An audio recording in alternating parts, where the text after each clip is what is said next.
Hello, and happy podcast day, Falcon Paladin. Hello, Somicron. Happy podcast day to you as well.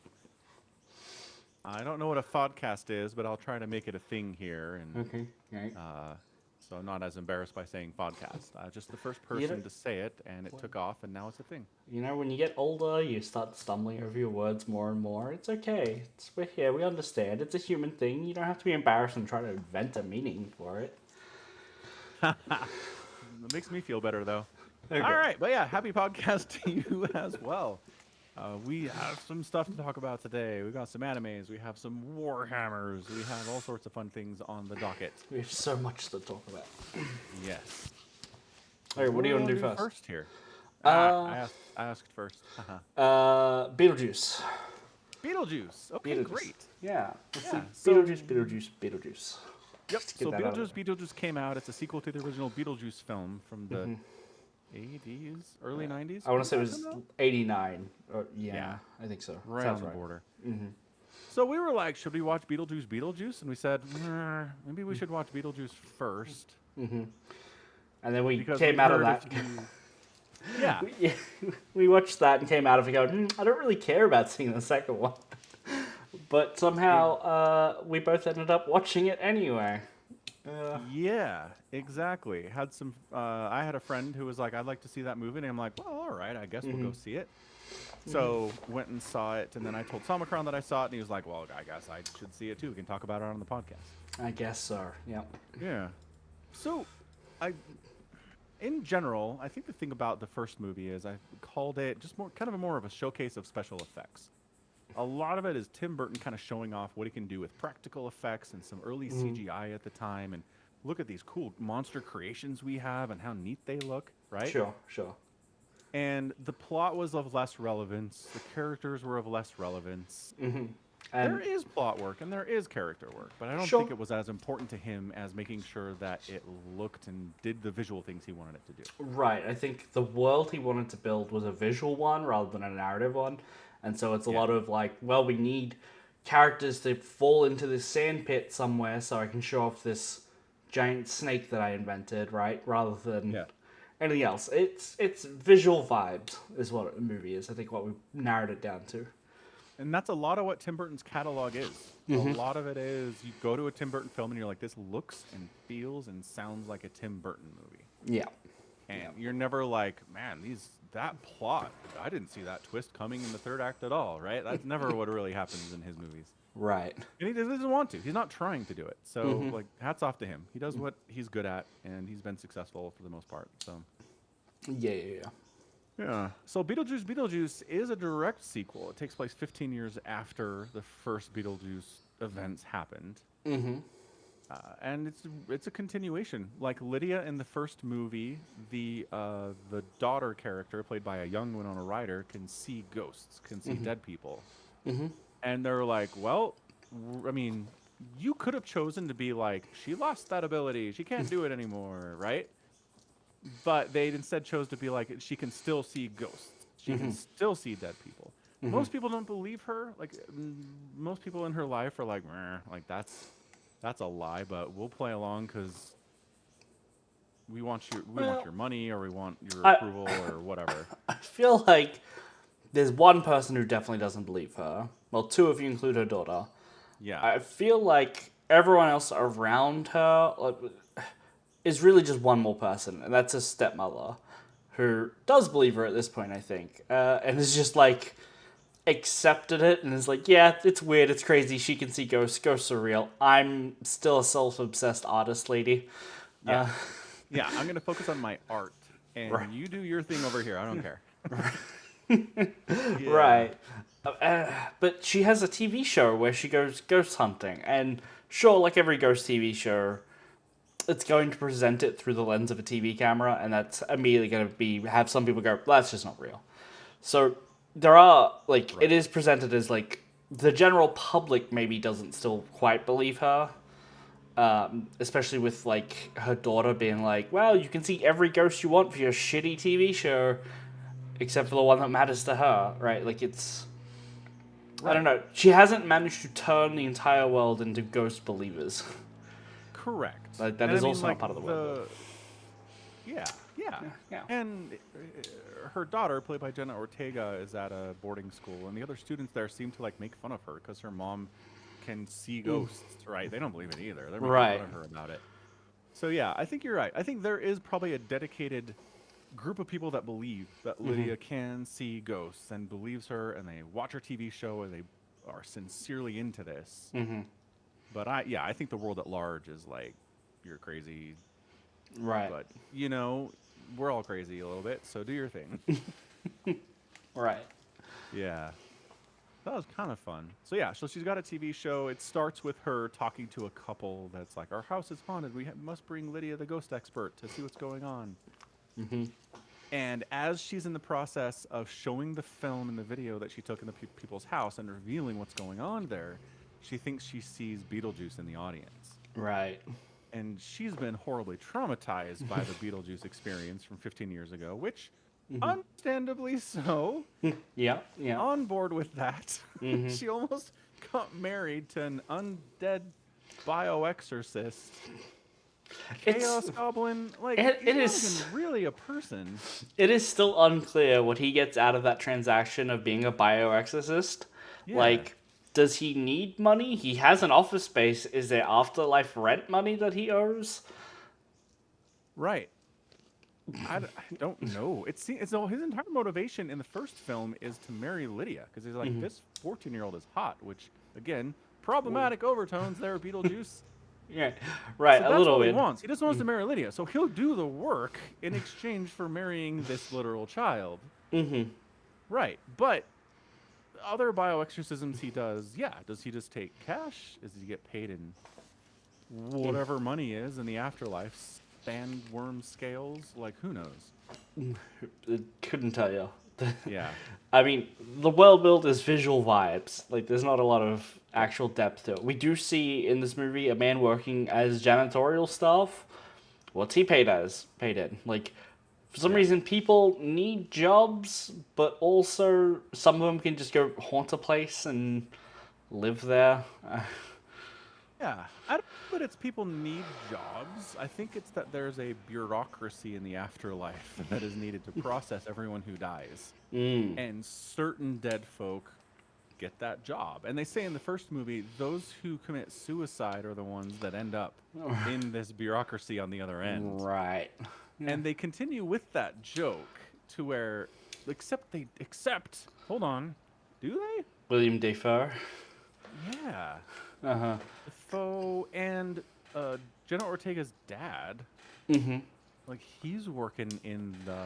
Well, okay, so yeah, he is working there, but like we could two paths of avenues that we can look at here, which is William Defoe's character decided to do all of his own stunts himself, and that apparently included working with a live grenade, which is tantamount to suicide. Like, he should have let the stunt guy doing it, so he put himself in that situation. Okay. And then Dad was paddling down the Amazon River alone, trying to save the world.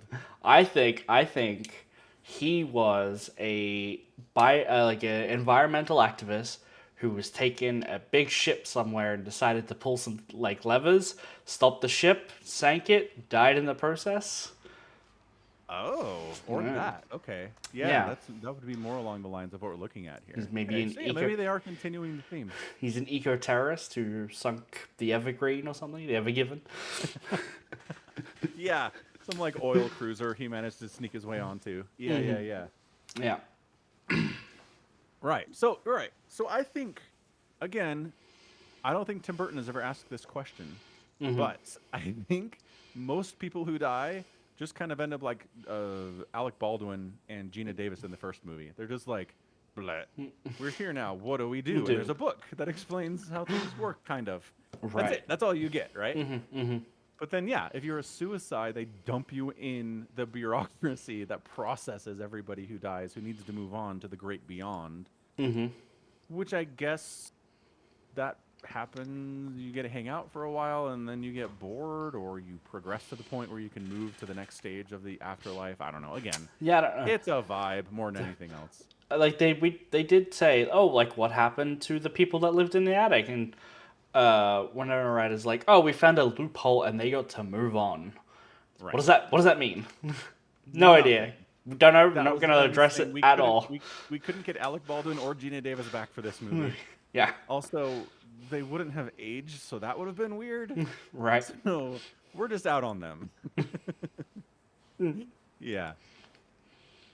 Anyway, I did overall the movie. I mean, it focuses on the main characters. Catherine O'Hara is the stepmom, right? She's Winona Ryder's stepmom. She's not her mom.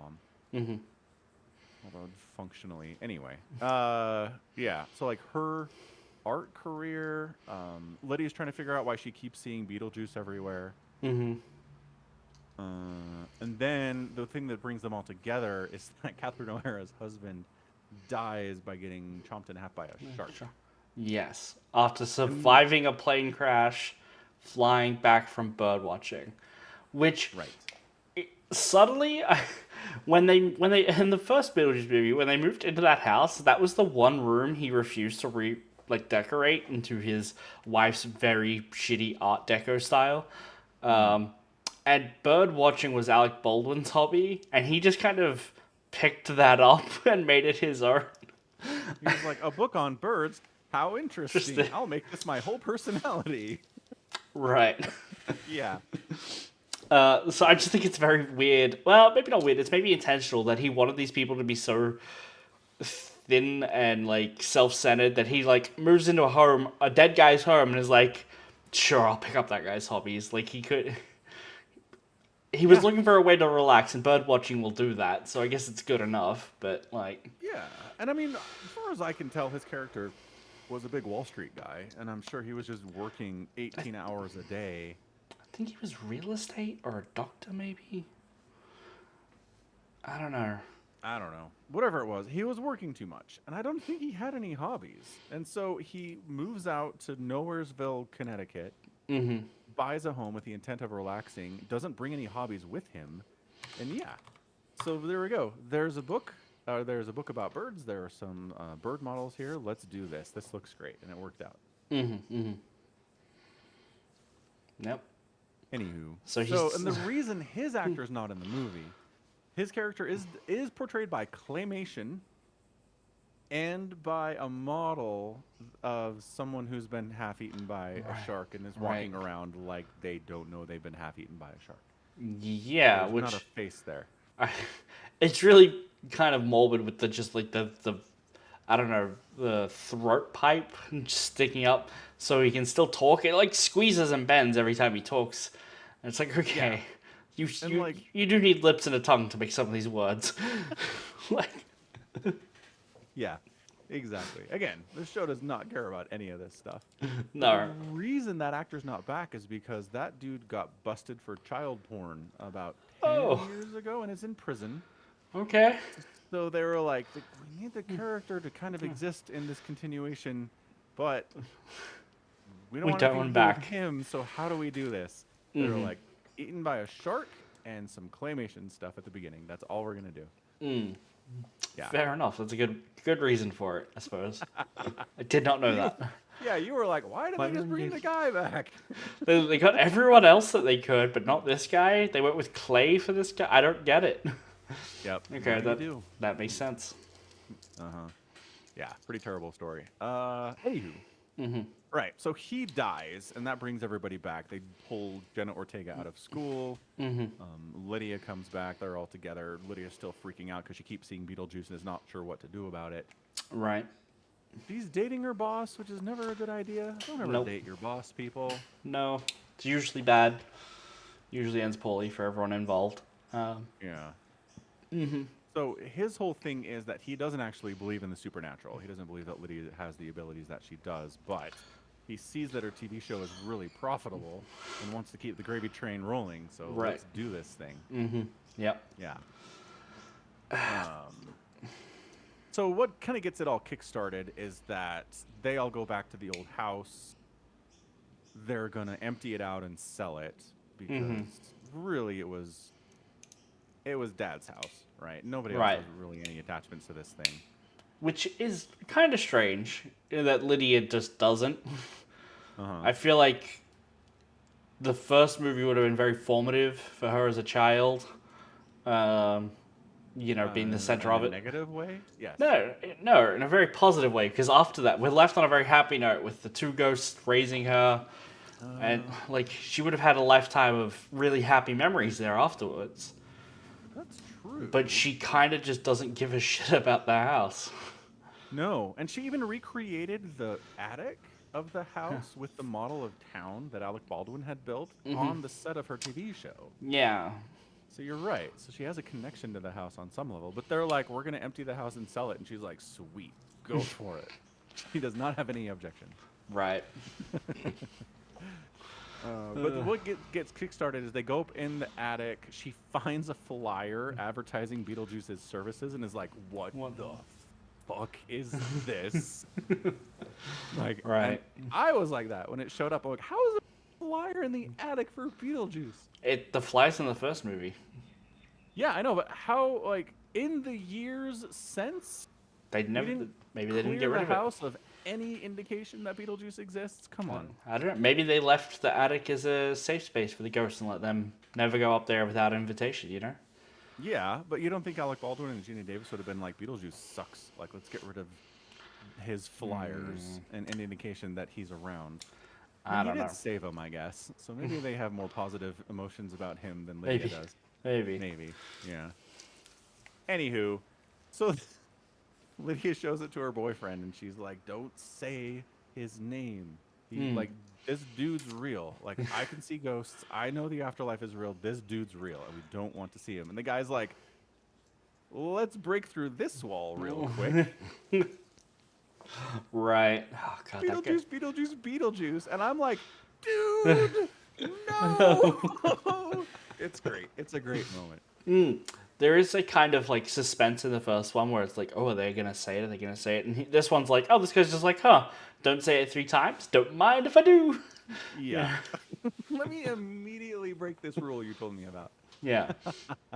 So that was Right. enjoyable. Although that character really is quite tiresome after a while because I think we can see through the act much faster than everyone else who literally doesn't until like the last 5 minutes of the movie.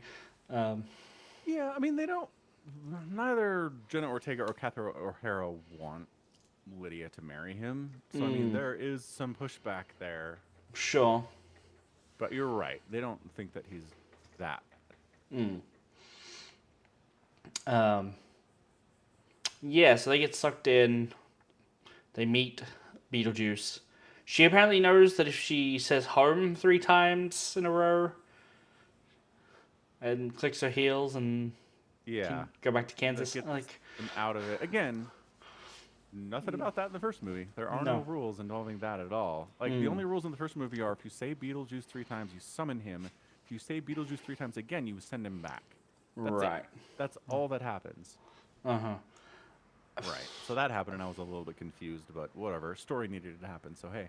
And yeah, we've got Michael Keaton, everybody. Michael Keaton, the Oscar-winning actor, is back playing Beetlejuice. This weird, eccentric, chaos goblin, child predation psychopath Well, I mean, has returned, and Michael Keaton is playing him again. I hate to throw Michael Keaton. Michael Love is just age is just a number. Keaton a bone, but he does still love the same woman he did in the first one. And she's older now, and Yeah. well beyond 15 years old. So yes, that's true. Although he could just be doing it to get in with a child. I don't know. Oh god. He doesn't. He I doesn't. don't think there's a moment where he's like, oh. Yeah, no, because I mean, he has a magical newspaper that like reports on the living, where actually it's specifically talking about the dead, but he knows who the dead is connected to. So I imagine like he's sending messages to Lydia, right? Where he's like Yeah. in the crowd or at the school, so he's able to like know what's going on in the real world. He could have changed his mind on who he wants. Oh yeah, absolutely. I mean, I think this is just a factor of the people who wrote the script being like, it's 2024 24. now. Him Right. being a child predator is extremely creepy and a bad look. Right. We feel bad about this happening in 1989. We're not going to do it again. So Right. Beetlejuice has improved in his morals, perhaps, in the ensuing years, although he hasn't really changed in any other way. No. He is still trying to force her into marriage, which is still weird, but less weird, I guess. Yeah, still problematic, less problematic. Yeah. Um, yeah. So what happens after that? Is it Well, the wake? yeah, but like the other storyline that we haven't even talked about is Oh, that we Beetlejuice's. don't need to talk about that because that literally two stories that go like this and only meet at the end, and one of them literally doesn't matter. Like, if we don't mention this other storyline, I don't think it affects the plot in any way. Except they do indicate that marrying Lydia will get his ex off his back. Somehow, Somehow. like what you're Right. asking for it to narratively make Somehow. sense. It won't. It doesn't matter. I know, but they do go there. They could have just been like, Beetlejuice has been pining for Lydia for the last 15 years, and he's finally got a chance to marry her, and let's do it. But they're very clearly like, my ex is going to kill me and eat my soul. I Sure. have to marry Lydia to forestall this terrible But consequence. but we don't know why it's Lydia. He could have married anyone. True. He could have literally spent a night in Vegas, got drunk, and been done away with his entire side plot, right? Yeah. It's very superfluous to the entire movie. She literally doesn't interact with anyone outside of the very last scene that she's in. Ex. Except for like, I mean in the main plot cast, right? Like there's no Oh. like Yeah, no. Like everyone's like, she's coming and she's scary, and then she shows up for 3 seconds at the end, and then she's gone. Yeah. Correct. like even Lydia and Jenny Ortega, they don't know she's coming. They don't know who she is. No one on Right. that side of the real world, the living world, knows she's coming. She just turns up at the end from their perspective, and their perspective is mostly our perspective. Like, I felt. Yeah. I don't know why she's there in this Yeah. movie. And it is a total waste. What's her name? Morena Baccarin? How do we say her name? Yeah, Morena Baccarin. Yeah. Right. So she plays what's her name? Deadpool's girlfriend. Oh, mm,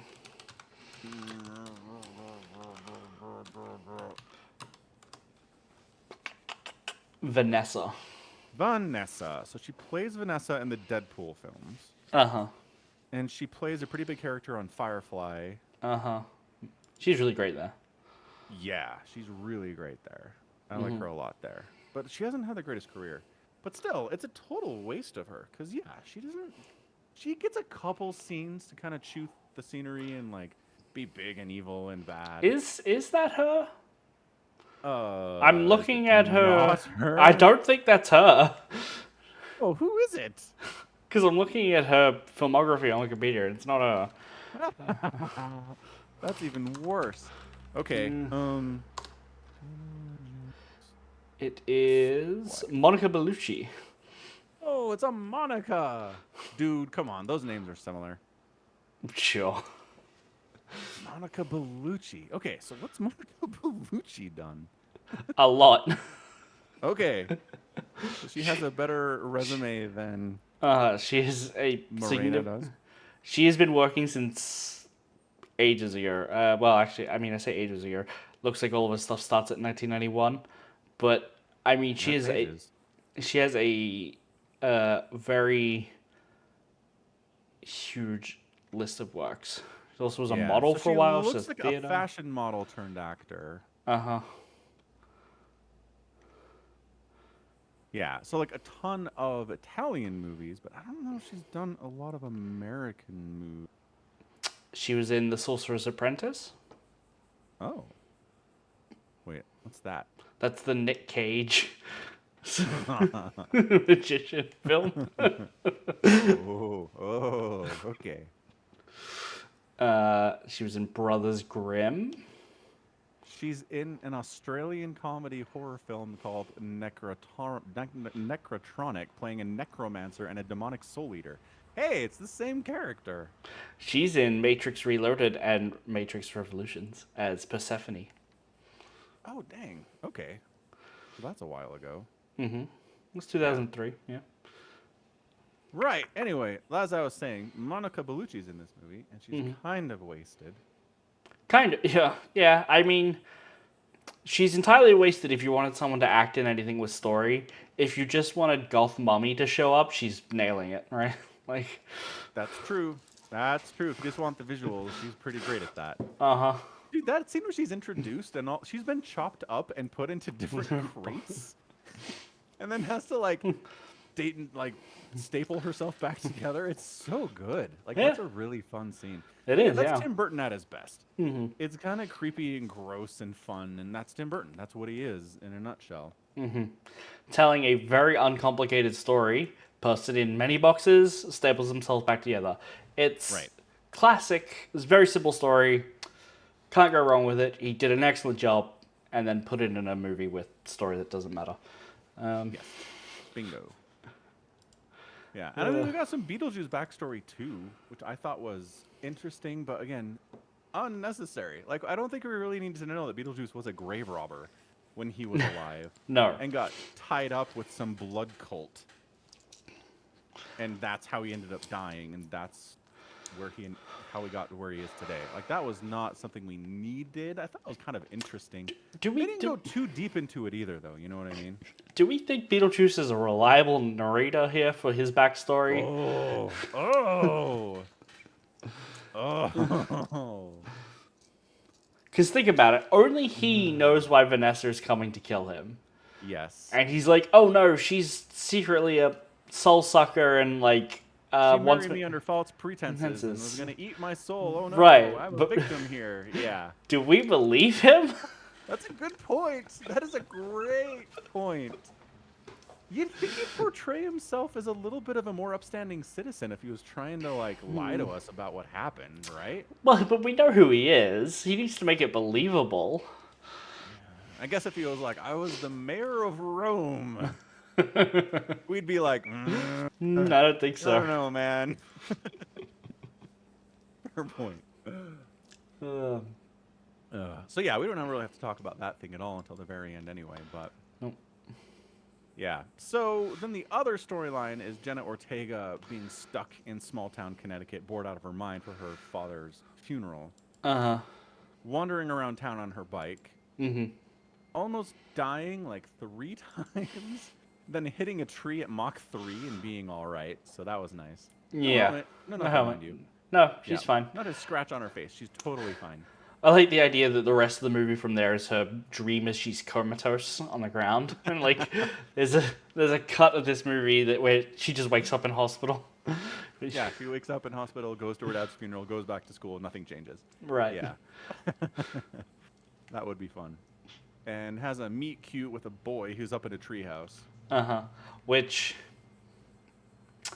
again, this isn't a story that wants to be completely narrative. So seeing plot twist coming, I don't think is a big victory on my part. But like, were you like, oh, this is cute? You weren't like, that's a ghost. I was not like that's a ghost. Okay. Because as you said, this is not a movie about plot. I did not expect them to try to execute something like this on that Okay. level. So I did not look for it and I did not see it coming. The moment he says to her, oh, don't worry, my parents won't mind that they're, like, the fence Yeah. has been kicked in, you know? Yeah. I was like, oh, he's a ghost and his parents are dead. Wow. That was immediately. Uh-huh. That's like before he goes inside. Uh-huh. Everything after that was just confirmation. They go inside and they're like, yeah, mom's in there, she's baking, dad's in there, he's watching TV. Don't go in and look. Right? Like, that's all just confirmation. I just thought they were shitty parents. Because he's like, they don't even look at me. Like, they don't even, I can't wait to get out of here.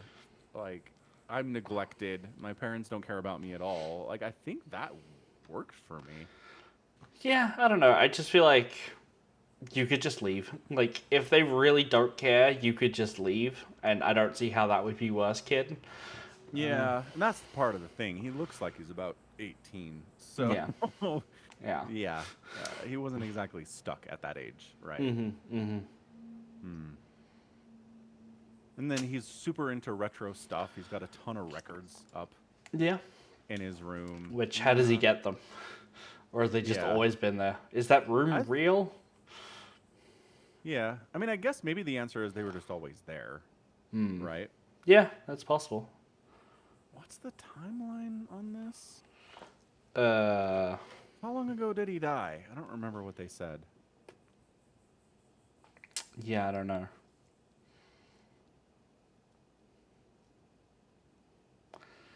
I don't remember. I don't know that it's. Anyway, whatever. Yeah, did not see it coming. I was like, this is kind of boring. Gina Ortega is having a meet cute with a boy that she met Uh-huh. in town. It's not going to go anywhere. Whatever. He Right. might get dragged into the insanity that is Beetlejuice. I thought that might happen. Mm-hmm. But then, no, not at all. Well, kind of. But also not at all. Right. So then it turns out that he wants to come back alive, and there's a spell in the book for the recently dead that teaches you how to steal a living person's soul and come back to life. What the hell, book? Come on. Why would you include that? Yeah, why is that in there? And I guess the joke in the first movie is that the book is impossible to read. It's dryly written. It's like a manual for fixing bikes. Like, there's just Right. nothing in it that's interesting at all. So maybe he's the only person that's powered through it and gotten to the chapter about stealing a living person's soul. Maybe. Yeah. Possible. So he tricks Jenna Ortega into effectively stepping into the underworld with him after saying some words that promises her soul to him. Mm-hmm. Which, again, why is this a thing? Uh-huh. And so she ends up in the underworld, which triggers William Dafoe's detective character to be like, a human has made it to the underworld. We got to kick them out. So he gets Right. involved in the whole thing. Mm-hmm. He's also hunting Monica Bellucci. So he's already kind of in the plot there. But again, that doesn't really matter either. Yeah, it's kind of a mess, is what it is. What I will say is that the next 40 minutes of the movie, where it's just a big chase scene where they're trying to find their daughter, or Yeah. get I mean, out, right? Like they gotta get off the Soul Train, which there's the Soul Train. visual gag. That's all it is. Yep. Yeah. Yep. It is by far more enjoyable, because the plot really kind of feels like it's moving, where it's like, okay, great, Lydia, she's also got to try and get into the underworld to save her daughter, so she's willing to make whatever deal she wants with Beetlejuice, because it's the only place she can go for help, dubious as it may be. And it's really enjoyable. It's pretty fast paced at that point, I felt like, Yeah. where people are actually doing stuff and turning up places. Right. Because you do have a lot of stuff going on. You've got Lydia trying to get Beetlejuice out of her life while trying to rescue her daughter.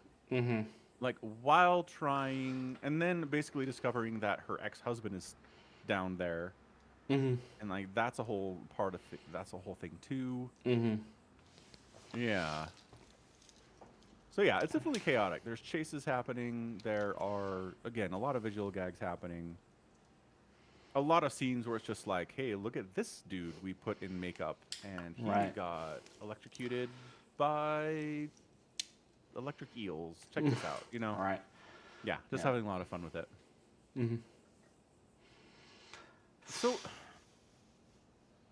yeah, so again, Beetlejuice holds up his end of the bargain. He saves Jenna Ortega. He saves her from getting tricked and sent to the afterlife. And then is like, cool, I held up my end of the bargain. Let's get married. And then he gets screwed again. He gets exploded. So, if Beetlejuice was a more sympathetic character and hadn't tried to marry a 14-year-old in the first movie, I think this could be a like tragic tale of the poor Beetlejuice. All he does is try to help these living folks, and he comes through on his end, and then they screw him every time. He even injects Lydia's soon-to-be husband with truth serum that he can magic out of nowhere, and have him Yes, reveal that he's a bit of piece of shit who's just like taking advantage of her codependency to get more money because it's more profitable being her husband than her manager.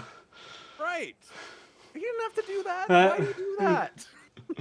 well, I think because if I wanted to like, well, if we look at the contract here, if she's already Ah, married, she can't marry Beetlejuice, and they were in a wedding that he was gonna marry her. If she just says yes to him, he's screwed. You know, so how to get him out of the way? right? But Yeah. apparently, he can also just slap him in a "I Heart Monica Bellucci" T-shirt, and that's enough for her to be like, yeah, sure, I'll take this guy. Insult. But again, if that was the solution, then why were you hunting Beetlejuice the whole time? Doesn't matter. It doesn't matter. It doesn't matter. It doesn't matter. The Monica stuff especially doesn't matter. No. And in the tradition of having a big musical number that they did in the first Beetlejuice with the coconut song, Right. they have another big musical number where Beetlejuice forces people to sing another song. I think I know this one. I don't think I've heard this one before. It's something about leaving a wedding cake out in the rain. There's a lot of that I in don't this think I song. knew it It's some either. kind of a love song. I couldn't tell you. Yeah, and it's a good like 4-minute sequence. Yeah. It's got everybody singing this beautiful love song. Michael Keaton is just going for it. He is a weird dude. Like, I don't know if there are that many actors who would accept the Beetlejuice role and just go for it twice. Twice. Right. I Yeah. must throw a ton of money at him. That's how. They really must have. I mean, is there a how much did Michael Keaton get paid to do Beetlejuice again? I don't know if that number will be specifically available. Let's find out. According to MSN, it was $10 million. So yeah, fair. For That's yeah, a okay. truckload of money. Yeah, that is well, Wikipedia lists its budget as between 99 and 100 million. It's like Okay. I feel like you don't when you're that specific, you don't need to say it's between there. Just say it's 100 million. like Yeah, good call. That's stupid. so 10% of the entire budget was for Michael Keaton. It's another way to look at that. It's not horrendous. Yeah, I mean, Like if it was like a $50 million movie and he got paid 10, I'd be like, hot dang, that is a Right. giant chunk of the budget. but I'm just looking at like all the other names in here, like Jenna Ortega, Catherine O'Hara, Winona Ryder, and Monica Oh, Bellucci, William Dafoe. Like these are all people who like 6 people there. If you paid them 7 million each, that's a huge chunk of the budget. And like Yeah. props and costume on this couldn't have been inexpensive. No, I'm sure that was a huge chunk of the budget. Maybe more than half, honestly. I would love to know how much of this was filmed at the original house location, or if they rebuilt that on a random hill somewhere. Ooh, that's a good question. So this says they paid Winona $5 million, Okay. and Catherine O'Hara got 2. Which kind of stiffing her there. I think she's great in this. She's great in Yeah. everything, though. I like Catherine O'Hara a lot. Yeah. And then Monica Bellucci got 1.5. William Dafoe got 1. Oh. He probably did 2 days of work. It's fine. He's not in it a lot. Yeah, He's- I guess that's fair. He's still a big actor, and I'm surprised, but like, I don't know that he did a lot of work in this. No, and then Jenna Ortega only got $750,000. Really? Yeah, she's a lead in this. That's surprising. That can't. I hope that's not right. Yeah, I mean, this is. I mean, it's an MSN article. I don't know. I guess they are referencing a report from Showbiz galore. I don't know what that is. Sure. Anyway. Yeah, I don't know. I wonder, because Jenna Ortega is a huge deal now, but maybe when they were filming this a couple of years ago, she wasn't as big yet. Certainly, maybe. Yeah. I think she'd probably take more than $750,000 to star in a movie today. I mean, they were filming this like last year, though. Were they? Yeah, filming started May 10th. Expected start date of May 10th, 2023. Dang. Okay. But it was delayed because of writer's strikes. Finished on November 30th, 2023. So. But I guess you really can't start filming until you have the contract signed with the actors, right?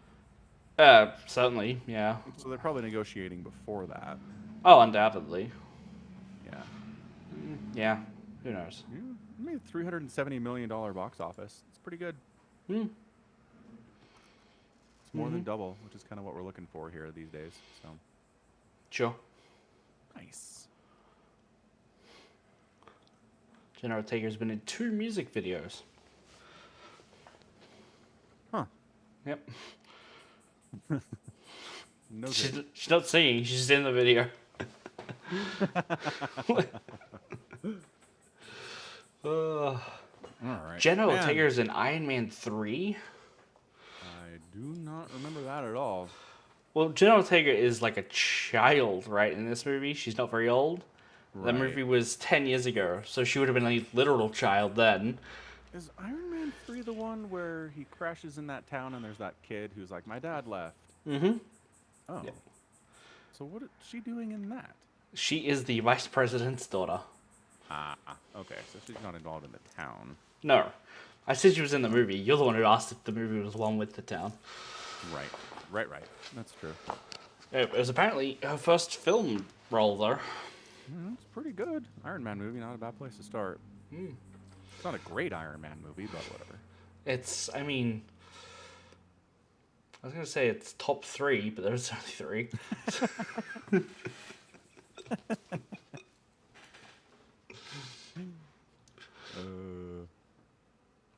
Anyway. So, I mean, do we have anything else to say? Okay. So Iron Man 3 is the Extremis storyline. The Extremis. The vice president wanted to use the Extremis serum on his daughter to replace her lost leg. Yep. That's her. That's Jenna Ortega. Okay.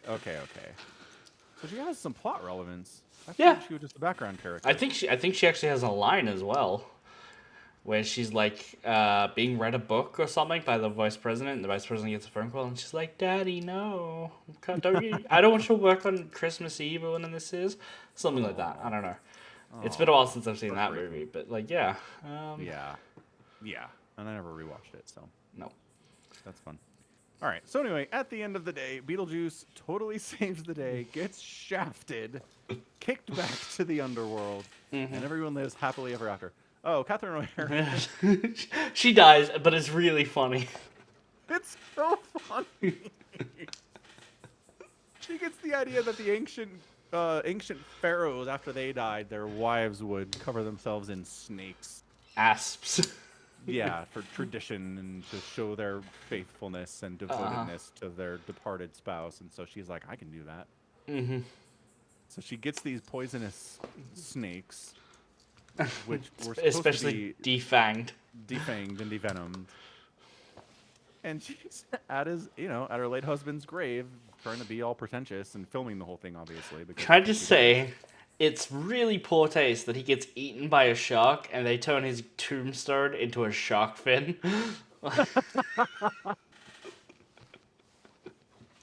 But that's the macabre. Like, that's the Tim Burton thing. Yeah.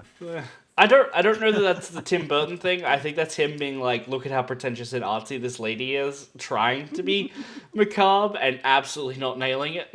You know? Oh, man. Yeah, she's funny. Like, I think it's from a filmmaking perspective, I think it's really funny. I think she's just an idiot, you know? 100%. Yeah. Yeah. And it is very funny that she's really successful, too.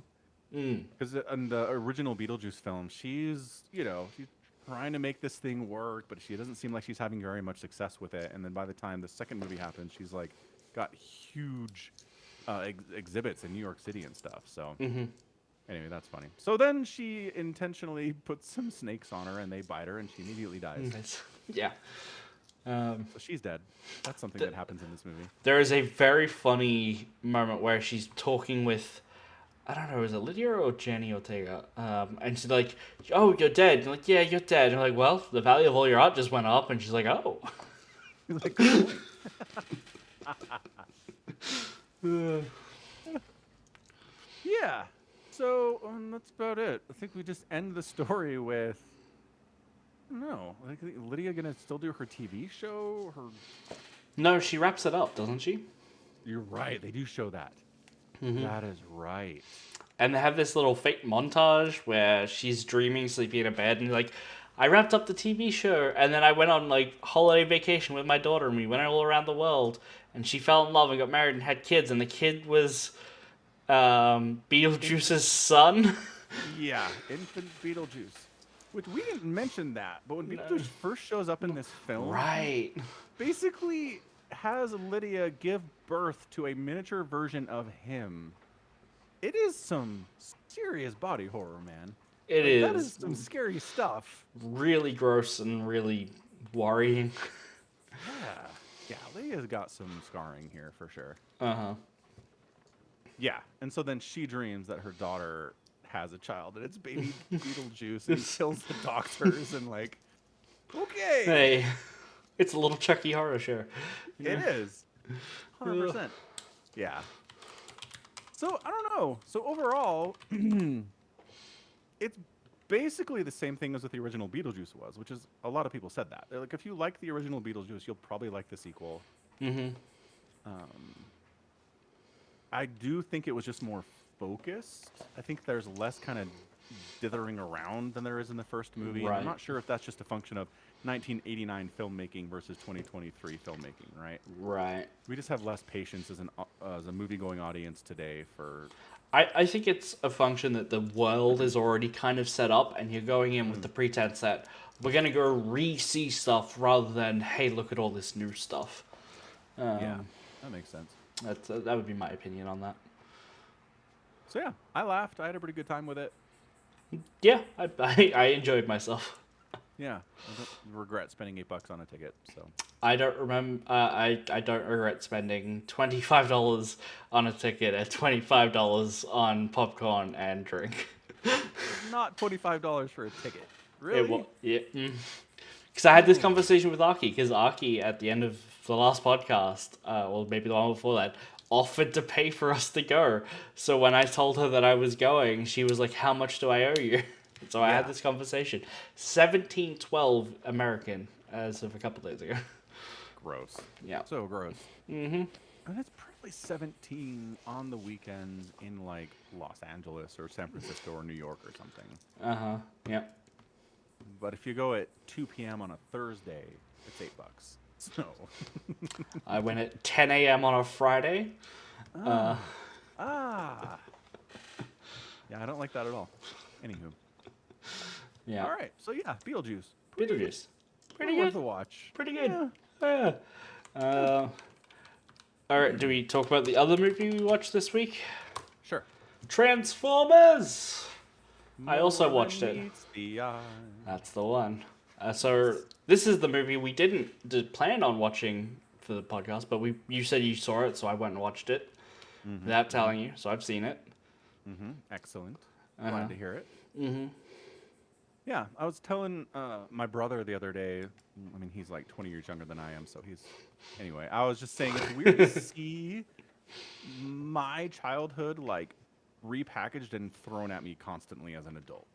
Like, seriously, constantly. Teenage Mutant Ninja Turtles, like, this Beetlejuice remake. Like, everything that's being remade and reimagined from the 80s and 90s to today, it's a never-ending cavalcade. And some of it's good and some of it's bad. And I think Transformers 1 was good. I enjoyed it. I enjoyed it. It's weird to say that it's probably the best Transformers movie Michael Bay's ever worked on. Right? I think you might be right about that. The problem is, while it's definitely better, I think it's going to be less rewatchable for me because I can put on his like original Transformers movies on the side, play a video game, no worries. This is going to make me want to go, well, I'm going to watch this. Okay, that's fair. You actually have to put your attention on it because it's better. Right. Yeah. So Transformers 1 is an animated Transformers movie that is basically the origin story for Optimus Prime. And Megatron. And Megatron. Yeah. And the Decepticons and the Autobots and all that stuff. Yeah. Which again, I want to point out, this stuff was decided in a boardroom at a toy company back in 1982. Uh-huh. They did not have any lore. They were like, these are the good guys. They're the Autobots. These are the bad guys. They are Decepticons. Sell. Right. The toys weren't made because the TV show was so popular. The TV show was made to sell the toys. Right. Bingo. And I don't know how much lore there was in that TV show anyway. Like, I think a lot of it was we shoot lasers at each other and transform into cars and jets and stuff. Right. And this gets kids hyped to buy our toys and ask for them for Christmas. Uh-huh. But because it's 2024, they're like, we gotta have some lore and backstory to explain how we got here. And everyone's like, I don't know that we do. I don't think that that's true. I think it's more. It's like, hey, turns out Michael Bay's movies still made a butt ton of money. We'd like to keep making a butt ton of money, but we want it to be also positively reviewed on Rotten Tomatoes. Yes, that would be nice for a change. Mm-hmm. Yeah. Yeah. I only ever saw the first one, and I thought it was good enough if you turned your brain off. I had a good time with the first movie. Like I said, if you want to put it on while you do something else and just look over and watch giant robots fight, they're great movies. They really are fantastic movies for that. Don't pay attention to the plots. Don't pay attention to The characters. the characters. No. But The movies basically turn into robot porn with military-industrial complex propaganda. Like, that's what kind they of, are. yeah. And, Yeah. Yeah. But I mean, visually incredible. Like, I cannot ask for more for a live-action version of the Transformers. Like, he kills it every time how they look. Just kind of sucks at all the other stuff I care about, unfortunately. Right. Yeah. Anywho, so for Transformers 1, they're like, how about we have a Transformers film with actual plot and character? And everybody was like, Yeah. we'll make Steven Spielberg be involved in this for some reason. Is he? He's an executive producer. Oh, really? I don't think I Came knew up on that. the credits, and I was like, Steven Spielberg, what are you doing here? That actually explains a lot about how this movie is pretty good. I think Steven Spielberg might be slightly overrated, personally. Well, but his thing is character and plot and like emotion. He's not listed as a producer on Wikipedia. He's in the credits. I'm sure he is. Someone needs to update this then.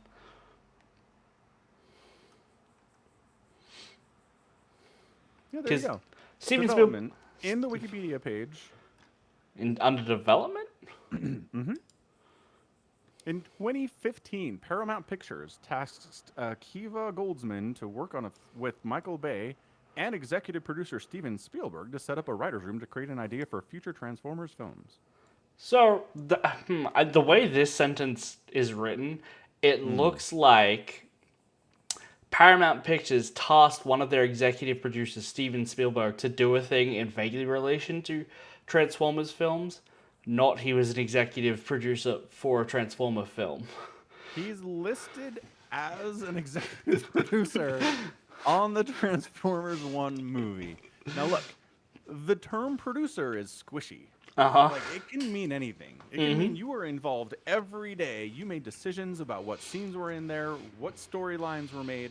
Or it can mean you showed up one day on set, gave your input on something, and then never showed up again. Producer credit. That can totally happen. It can also mean you're an actor who wants to one day direct, and you need, like, you'll trade, payout for a credit. For a producer credit. Yeah. Exactly. Yeah.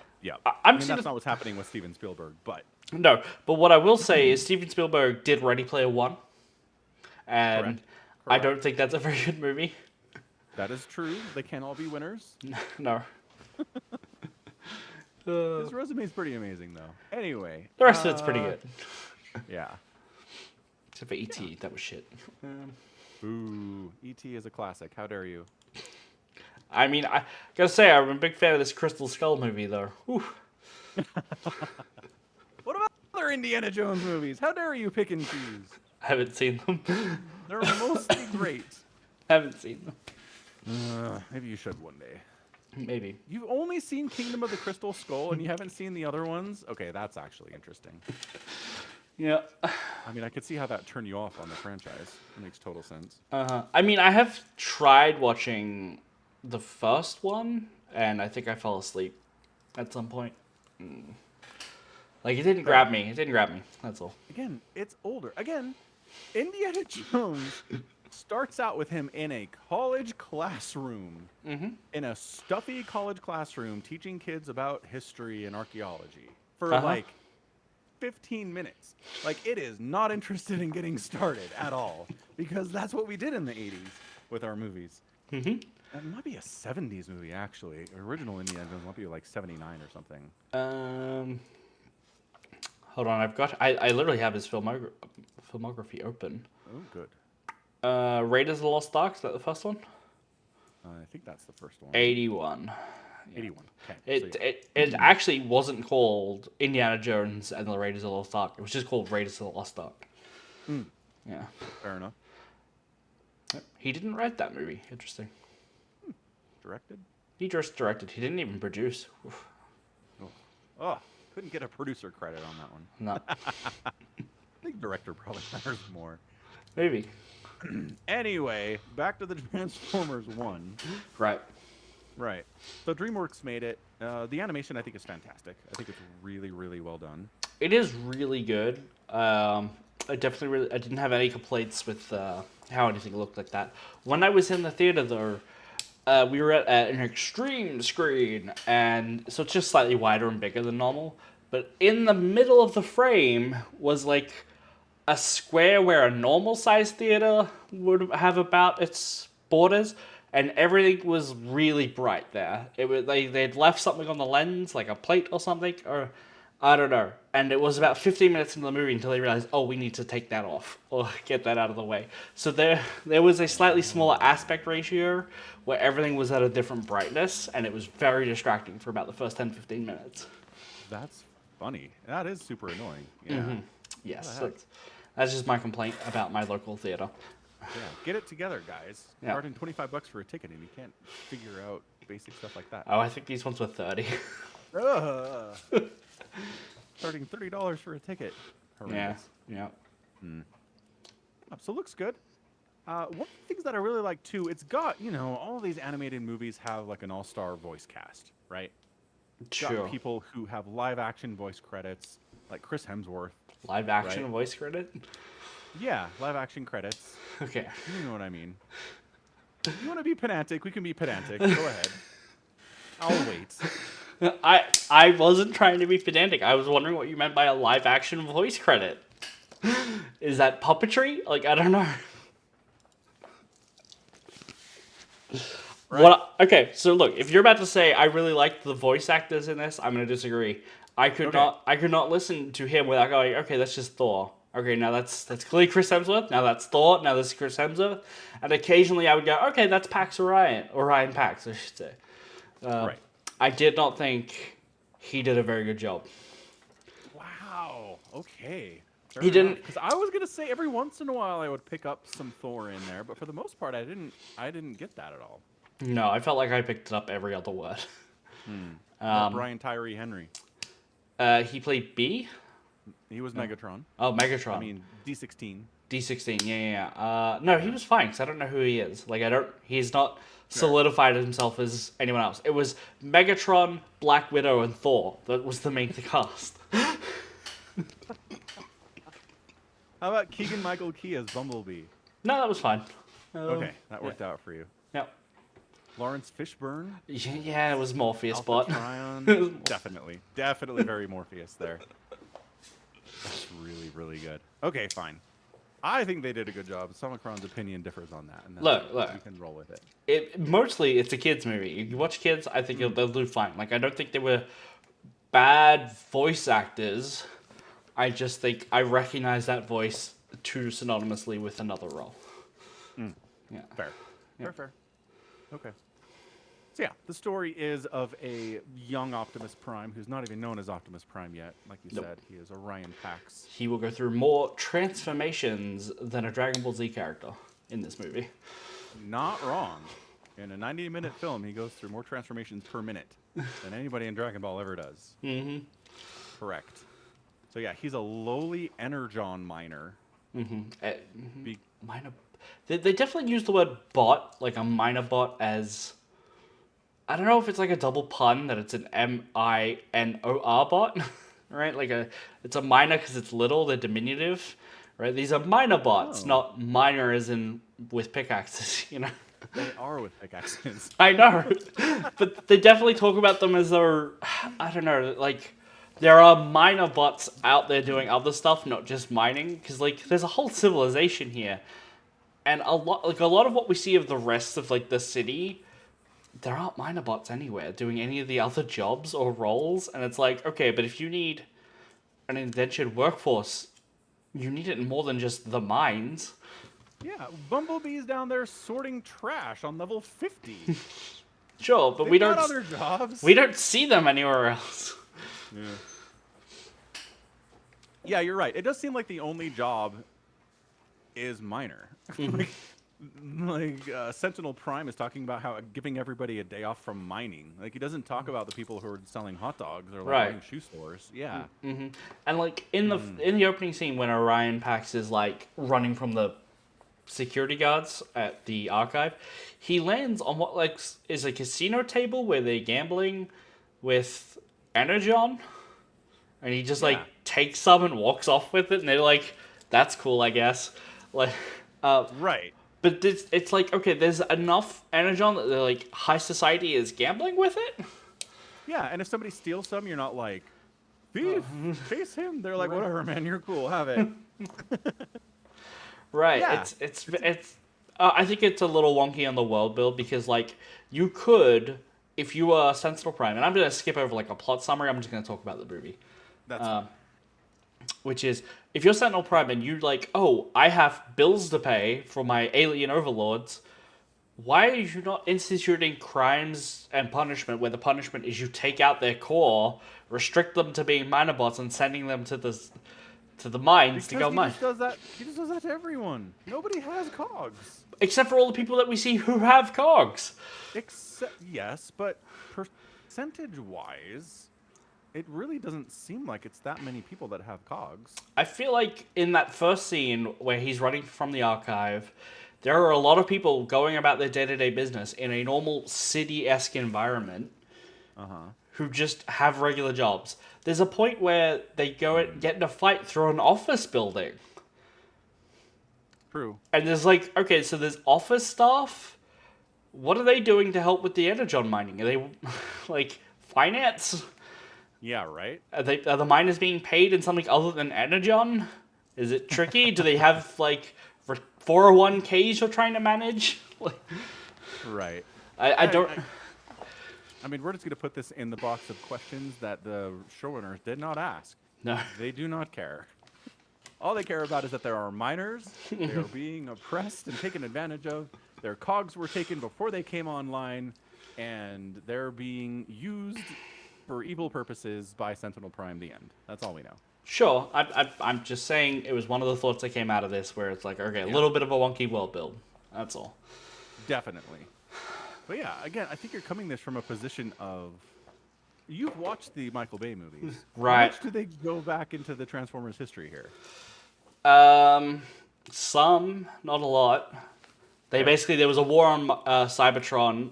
Energon ran out, and so they had to look for it in other places. Okay. So that's basically all you get. Yeah. Yeah. That's interesting. Because again, So they're coming at this world build with nothing. All they have is Cybertron is the Transformers' homeworld. They battled Decepticons there, and the Energon ran out one day. That's Right. it. That's all they get. right, which again, the movie also is kind of wonky, and where it's like, okay, but if you have this matrix of leadership thing, the energon just flows forth. Like, there's infinite and it's free, and it's as a liquid, and it's not buried in rocks. Right. So That can't last forever. what happens later? Yeah. Yeah. What? Right.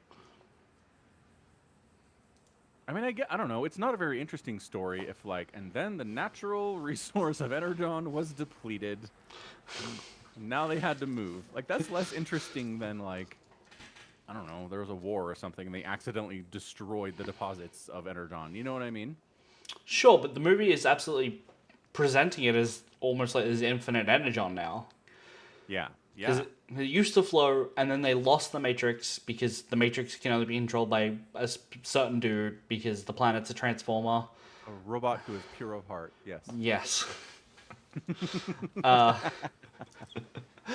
Right. But it's like, okay, so the world now has infinite free energon, For now. and and just presents Megatron as someone who is absolutely incapable of introspection. Right? Like, in Right. seeing that his actions now will cause the same harm he's trying to rail against. Yeah.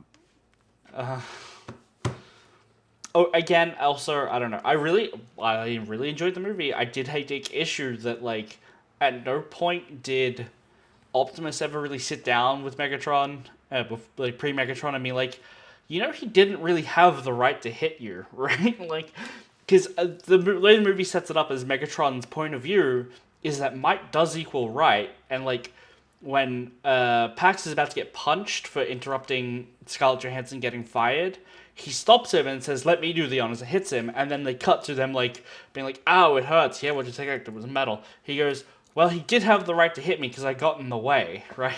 Right. So his perspective is that like physical punishment is okay, and Optimus Prime just at no point ever challenges that perspective, and I feel like if he had, he could have saved himself a lot of headache in the future.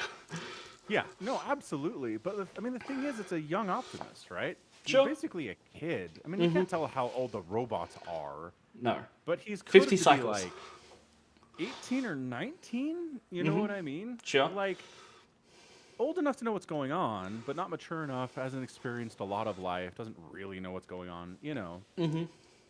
So yeah, I'm not going to blame him for that, but you're right. If he'd sat him down and had a conversation about his concept of power dynamics, Right, but could like have saved a lot of heartache in the future. absolutely, and I'm being a little facetious there, but like even later when Megatron makes it plainly clear that he wants to kill Sentinel Prime, it's like, okay, look, we need to have a conversation because murder is wrong. But Optimus Prime still wants to get into combat, kills people. Yeah. And so I feel like at the start of the movie, Optimus had been willing to have a more serious conversation with his best and probably only for real friend, and at the end of the movie had been also willing to like compromise that their dictator should maybe die. He could have like met him in the middle ground before he went full genocide anarchist. Right. Yeah, probably could have forestalled this. Uh-huh. But I mean, again, this is more character development than was ever put into the original story when it was conceived in 1981. Uh-huh. Yeah, but they yeah, they wanted a movie with lore, so now they have to debate the lore points. Correct. But I mean, that's the whole best friends turn enemies thing is always, I mean, it's a trope, right? It's been done a bunch of times. Sure. But yeah, what gives it some added depth is, yeah, the idea that if Optimus Prime had been smarter and had been more emotionally mature when all this went down, he could have maybe stopped this from happening in the first place, but he didn't. And now he's dealing with that guilt, right? Right. Yeah. So it just adds a little more depth to the relationship. Yeah, I'm disappointed by the movie that says, Optimus Prime can't kill the dictator of their own people because that would be an execution, and executions are bad. But also, we know he's going to have to be the de facto wartime leader where he kills aliens. And their lives don't matter, And Decepticons. And Decepticons, of course. Yes. Right. Yeah. See, that's a problem again with putting your story on an alien planet with an alien species, is that sometimes you accidentally inject your own morality into a situation that probably wouldn't have it. Yeah. Because, yeah, he's basically Optimus is like one step removed from saying due process is important, D16, but he never does. But his actions are motivated by that concept, right? Right. But Summary executions are bad for society. Due process is how we do things. But he never says that, but that's definitely what he believes. well, here's the thing. Is it? Because the first half of the movie, young Megatron is like, well, no, I shouldn't have, like, it's you that interrupted protocol. He's the one that believes in protocol, and he keeps yapping on about how Optimus keeps messing up protocol by, like, putting them in the race or going back to save someone. It's like, Megatron is the one that cares about due process for the first half of the movie, and then that goes all out the window, and Megatron's like, you know what, that's a great idea. We need to do that right now. Yeah, well, because he has the other belief system that makes right. And then he runs into Starscream, and they've got a whole might makes right society going on. And he's like, oh, other people believe this too. Let's go down that road. Absolutely. Let's do this. This is great. I can turn into a tank. Like, this is going to go great for me. It's fair. Everyone else can turn into, like, an e-bike, and they're like, I'm a tank. Let's do this. A semi-truck.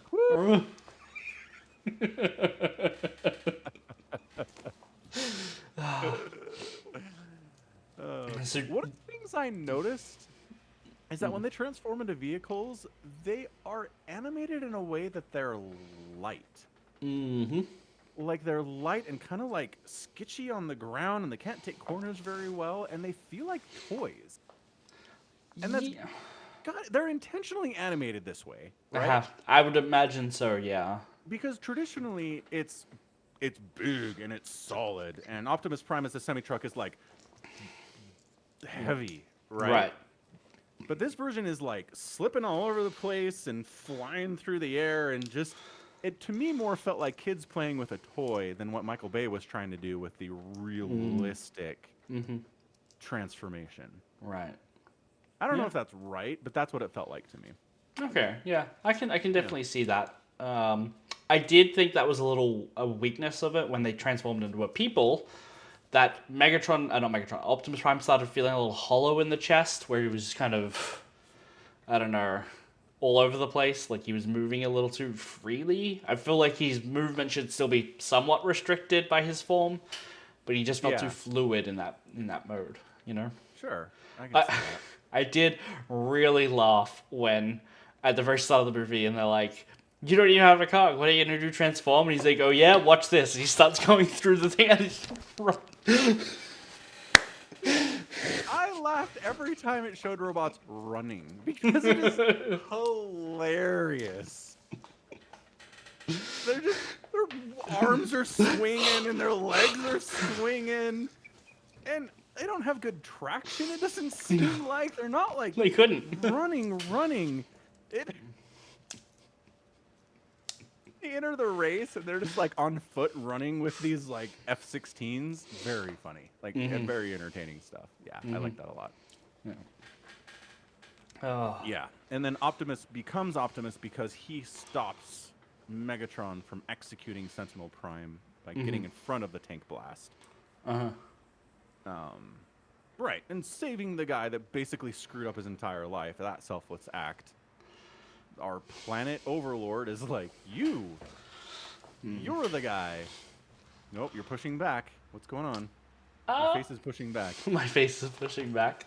I thought you meant because I literally pushed back in my chair for a second. No. Yeah, it's just he ends up dead anyway, you know?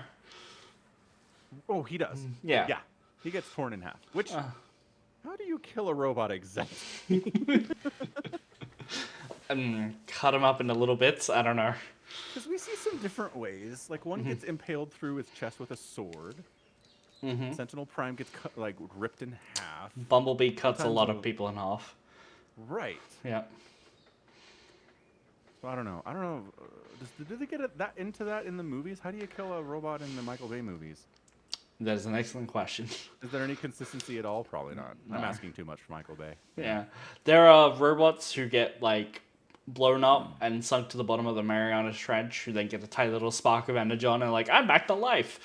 That happens in this movie too. there are other robots who lose their arm, and their arm keeps like walking along by itself, and then, you know, other robots can completely fall apart, and some can like get blown in half and die.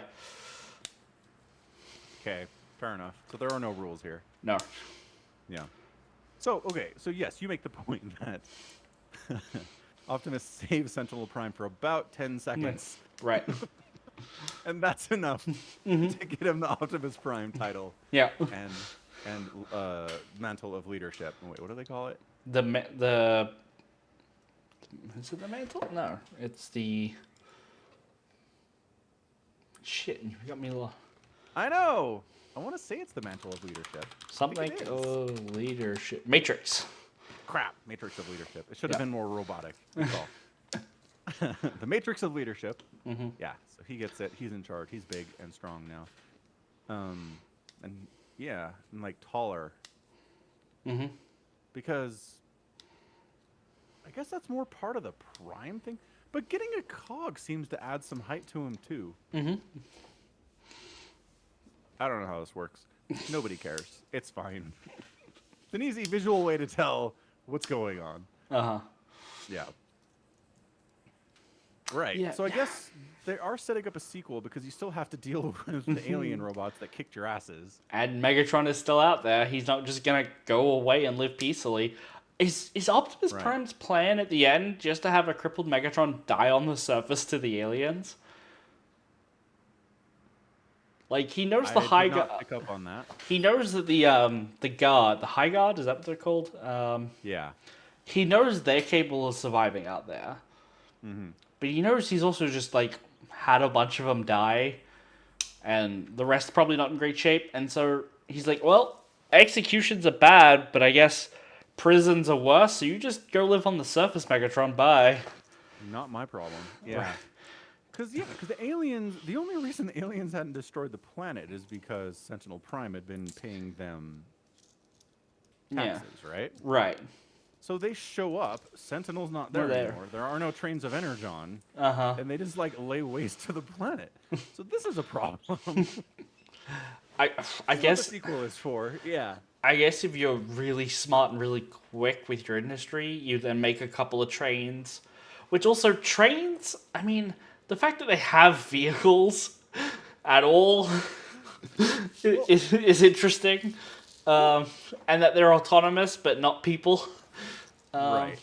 I guess Well, the could- definition of a train is it runs on a set track, and these trains make their own tracks. They're not running on anything that's set. They're just like this way and that way, and the track's being built in front of them as they go, like it's a Wallace and Gromit sketch. Yeah. So I don't know what that was all about. It was kind of cool, though. I'm down. Yeah, it was kind of neat. But you could, like, fill them with explosives, go to the meeting point, and be like, yes, come, take your Energon, and then detonate. Okay. Sure, worth a shot. I mean, it's a little underhanded for, I think, Optimus Prime. I'm not sure if that's in line with his new moral code. I don't know. He just let terrorists leave. Like, the man has no consistency. Best friend! Come on, man. Terrorist! Compromise. He murdered know. innocents! I know! Due process only applies to dictators, and he technically didn't hold any official power, so I guess I just let him go.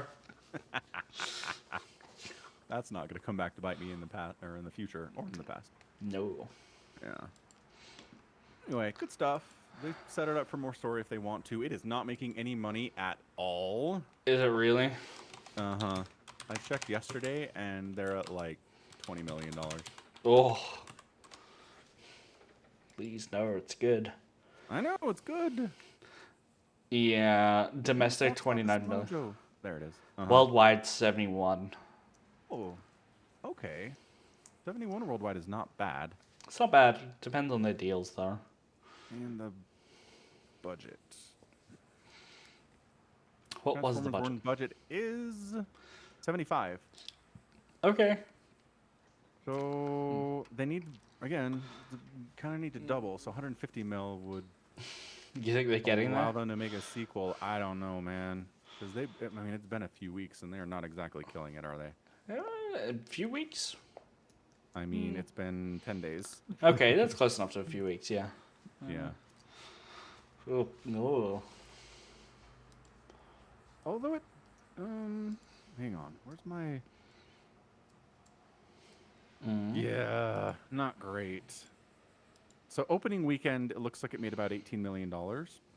Okay. And this last weekend, it made 6. Ooh. So the trajectory is not good. It doesn't seem like word of mouth is helping it gain some legs at all.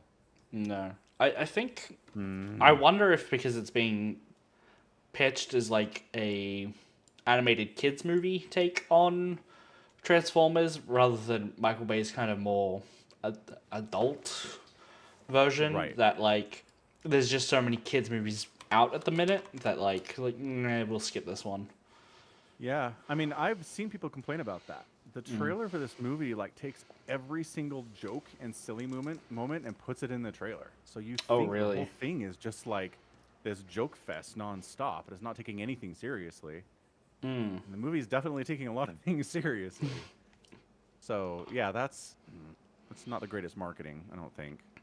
Right. Yeah, I don't know. I don't know if we're gonna get a sequel.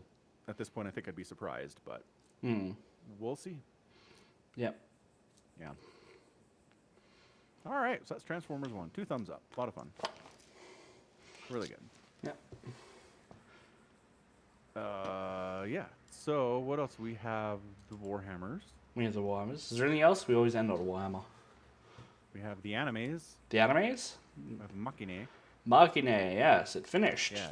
Because I did finish it. You finished And it. you're right. The penultimate episode's like, and it was over. And then they're like, and then we're gonna do another episode for some reason.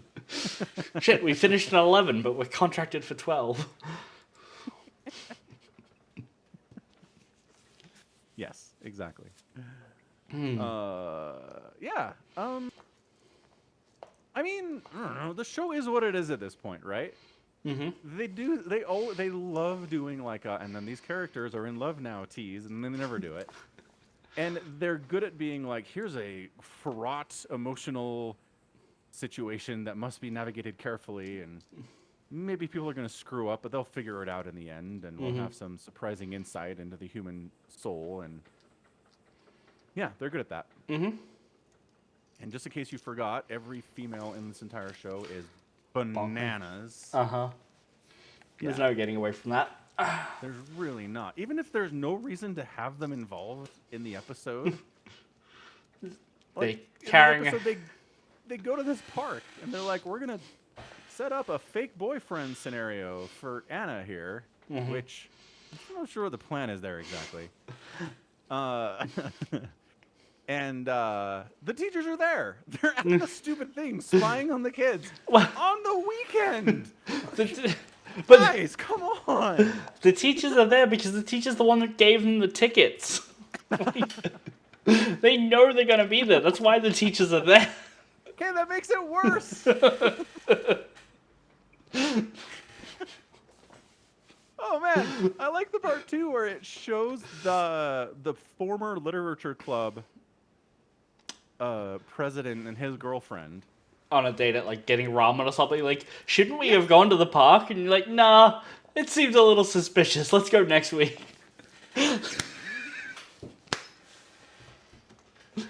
Oh, it's good. The only people that understand the meta of this show, the one person who understands what's going on here. Yeah, it's good. Oh my gosh, that's funny. Yeah, I don't know if I feel great about the Komori arc of like, she wants to be the president of the literature club, but she sucks at it, and she can't talk in front of people at all. And she tries, and she fails miserably. And lukewarm protagonist makes it worse. Right.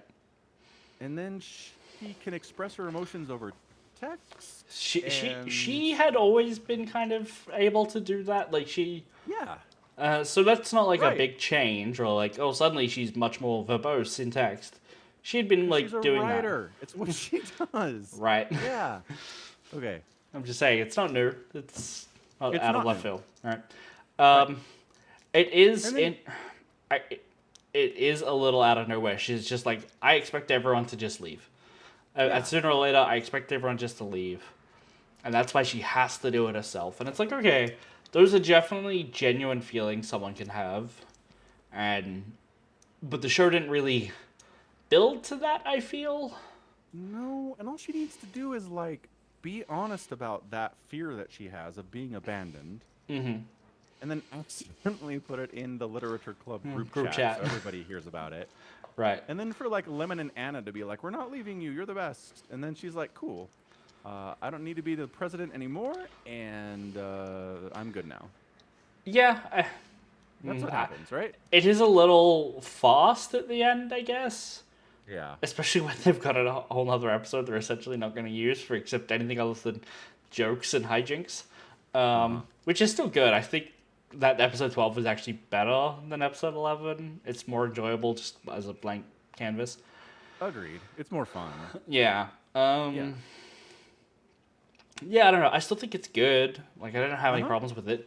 A lot of the other issues that the characters have all get settled by like, hey, let's just sit down and have a conversation. And they do that. They sit down on the stairs and they have a conversation. So I'm They not do. really going to complain. That's fair. Yeah. Fair enough. Fair enough. Yeah. And they give us the fake out again with the Kumari protagonist, him going, "I really like you."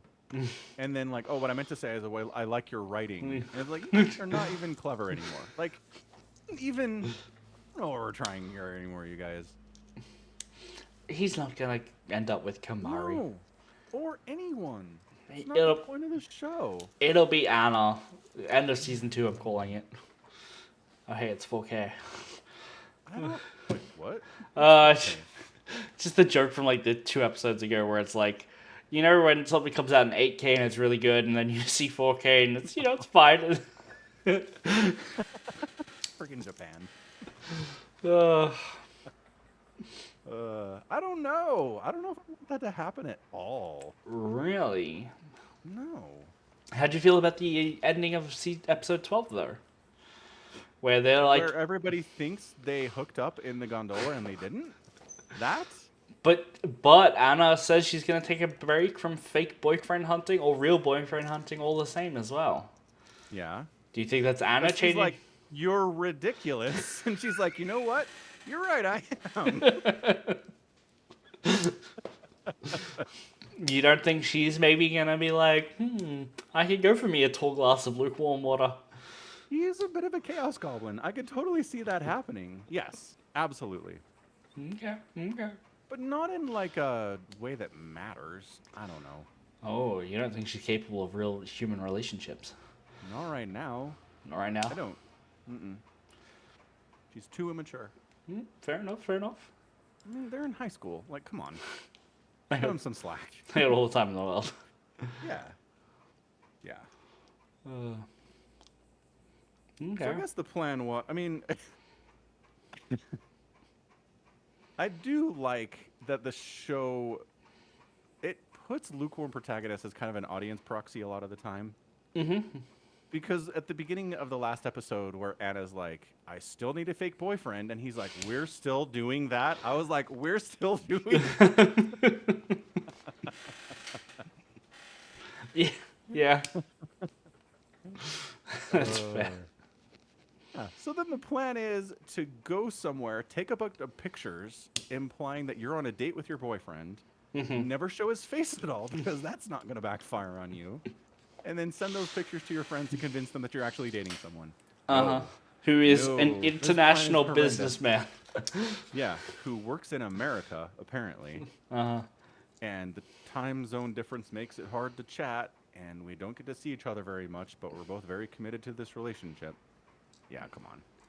You wouldn't know him. He goes to another school. Like, seriously. He lives in Canada. Additionally, is he like some salary man? Like, why is it a full-grown adult dating a 16-year-old? Like, what are we doing here, you guys? Japan. Japan. Yeah. Yeah, I did really enjoy that when she's like pulls out this 100,000 yen note or whatever, 10,000 yen note. They're like, oh my god, I've never seen that much money in a single note before. I was like, the entire premise of the show was that you owed him money.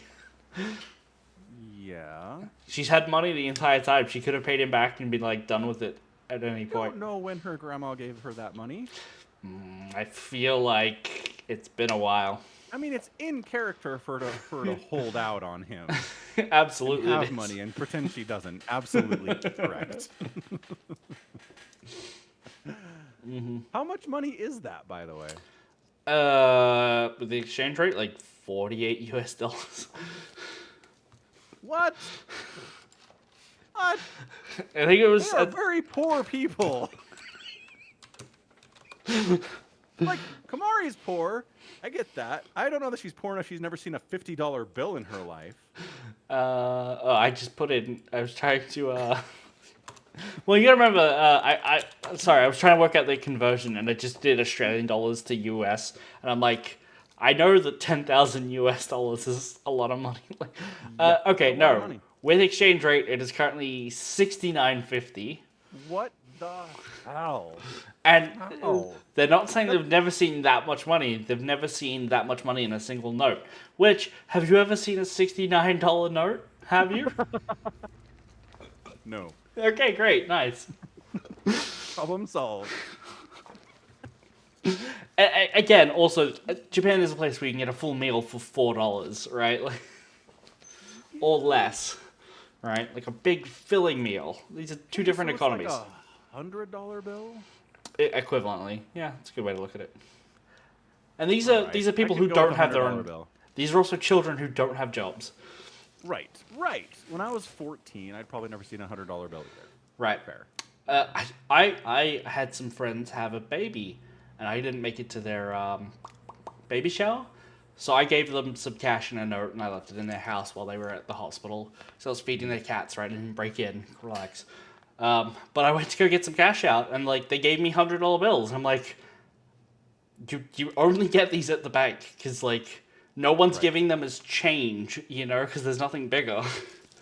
Unless you're buying drugs, you're probably not buying that much of anything with cash. So yeah. I don't think you get change from the drug deal. Why not? Well, you still wouldn't ever get the largest denomination note back as change. What if? No, it's not the largest denomination. There's higher denominations than that. No, in Australia, I mean, 100 is the largest. Okay. I don't know where you're buying your drugs. 500 euro note? I mean, actually, I just found out we no longer issue bills at $500, $1,000, or $5,000, but we used to. Mm-hmm. And they are legal tender and may still be in circulation. Oh, interesting. Crazy. How long until they become worth more than their face value in currency? Well, it says they stopped circulating them in 1945. Oh, wow. So I'm guessing they're worth a lot right now. Yeah. eBay, $500 bill. Is it legal to sell money on eBay? No. Okay. But here's one for sale for $1,700. Here's a $500 1934 $500 bill for $47,000. Maybe you can buy money if it's not not being made anymore. Maybe. Maybe that's legal. Here's the thing. I googled 5,000 USD for sale eBay. 500 or 5,000? 5,000. You said there was a 5,000 one, didn't you? I did. Yep. Okay. And the Google autocomplete says, here's a listing. In its description, it's a reproduction. Oh, so that's not even a real one. No, but $275. Huh. That's interesting. Yeah, because eBay's totally got a bunch of $500 bills for sale. Like dates, like 1918, 1934. Here's one from 1928 for thousands of dollars. I think I found a real one because it's graded and is like sealed. Okay. It is a $5,000 note. 300,000.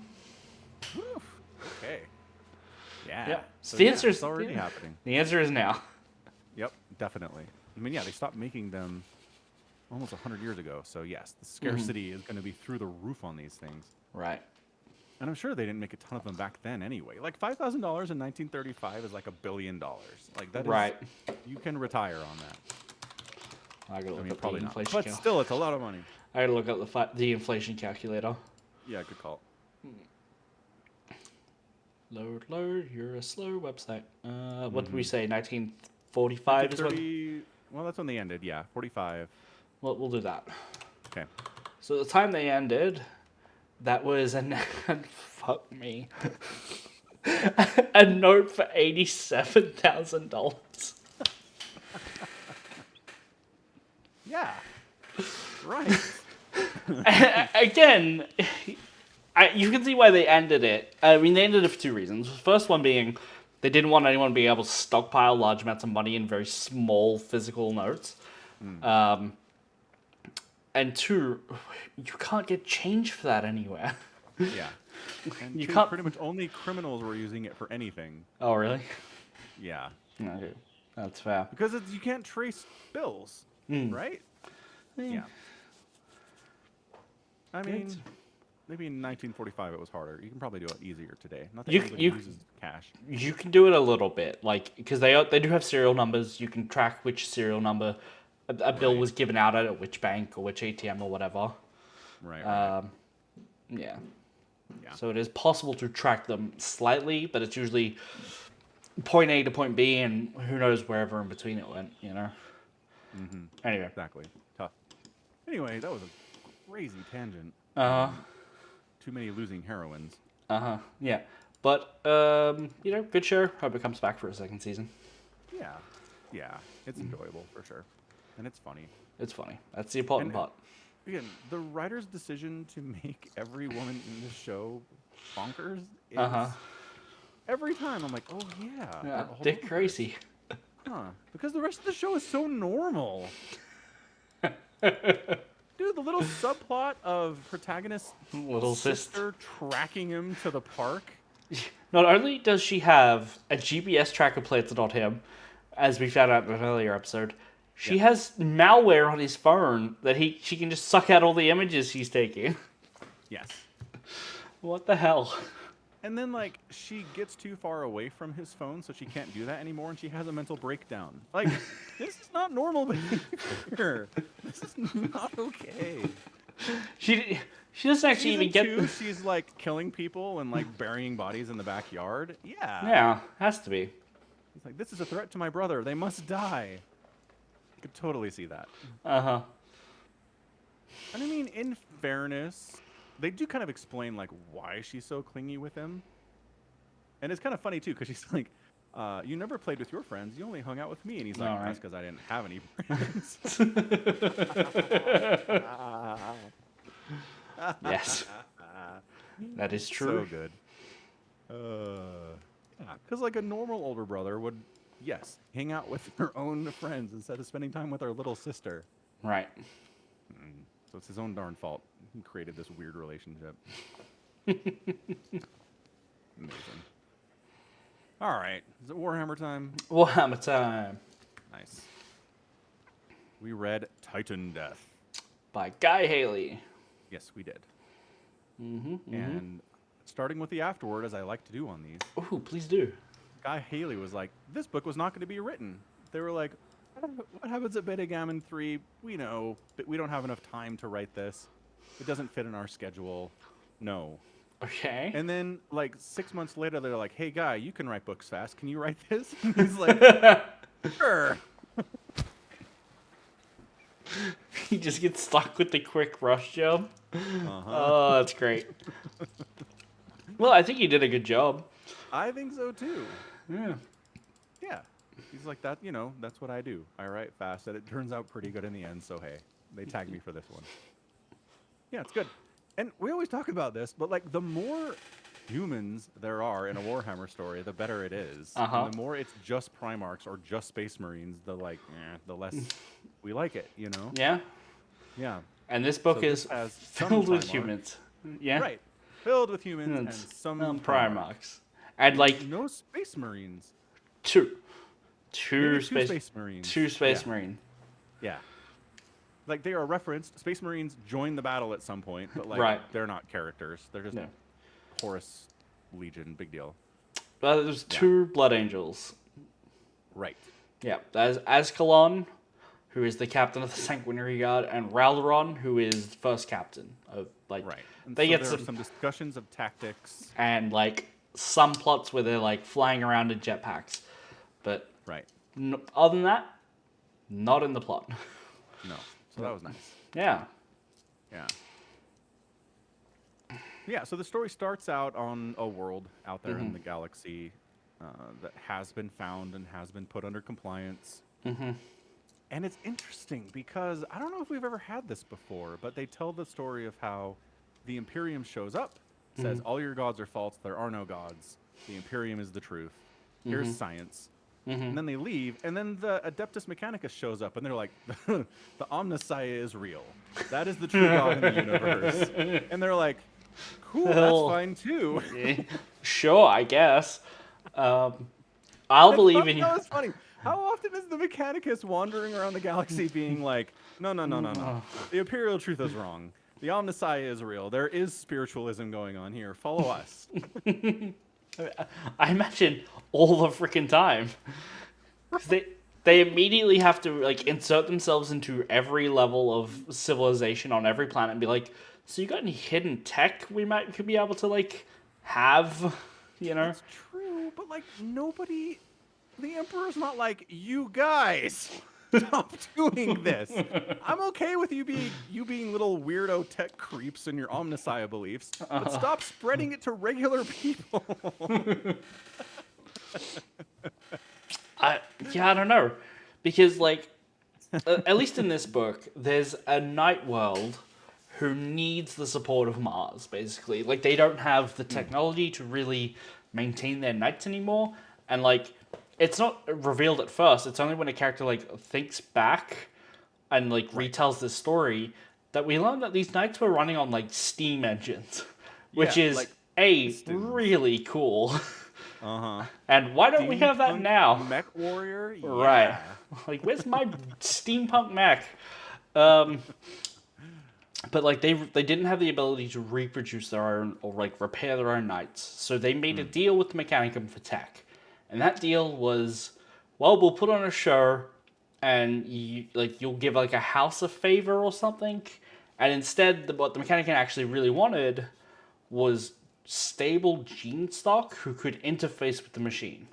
And that's like why they were scouting a Titan house. Because they had a whole Legio planned for Titans, but they didn't have anyone to really give it to, and they needed someone more or less under their control. Because you don't go to Terra and be like, here, have a Titan Legion. You can just have those, right? No, they want Titans of Mars to control. Yep. And so they find a world with people who've already kind of done this. We've got a general concept of what's going on there, and the world is pretty patriarchal. Like the men run the things, the women do their spiritual stuff. But then our protagonist, she, using a horse, wins the race against the steampunk mechs. Right. And they're like, cool. Like, we don't care if it's men or women. We just care about their genes, and these will work. So right. I do really enjoy that. Like the lady, when she's looking back, is like, yeah. So the king was like, you just want my women? Yeah. Okay. This is a sweet deal. I don't have to give up my best warriors. And like the best, like she says, she comes back like some years later in her Titan and like forces him to kneel. Oh. Yeah, I came back to bite him a little bit, but I mean, not that much. They're off-world all the time. Right. He still gets to be king of his own little corner of the universe. Yeah. I mean, It's not that bad. They do touch on that at the very end. That now that like, Titandeath has happened, their gene stocks are so depleted that if they wanted to replenish from the main source, they'd have to go back to him. And they'd have to go back to that kingdom and be like, right. Hey, well, so... we need more people. And he's like, oh, you need me now. I see how this is.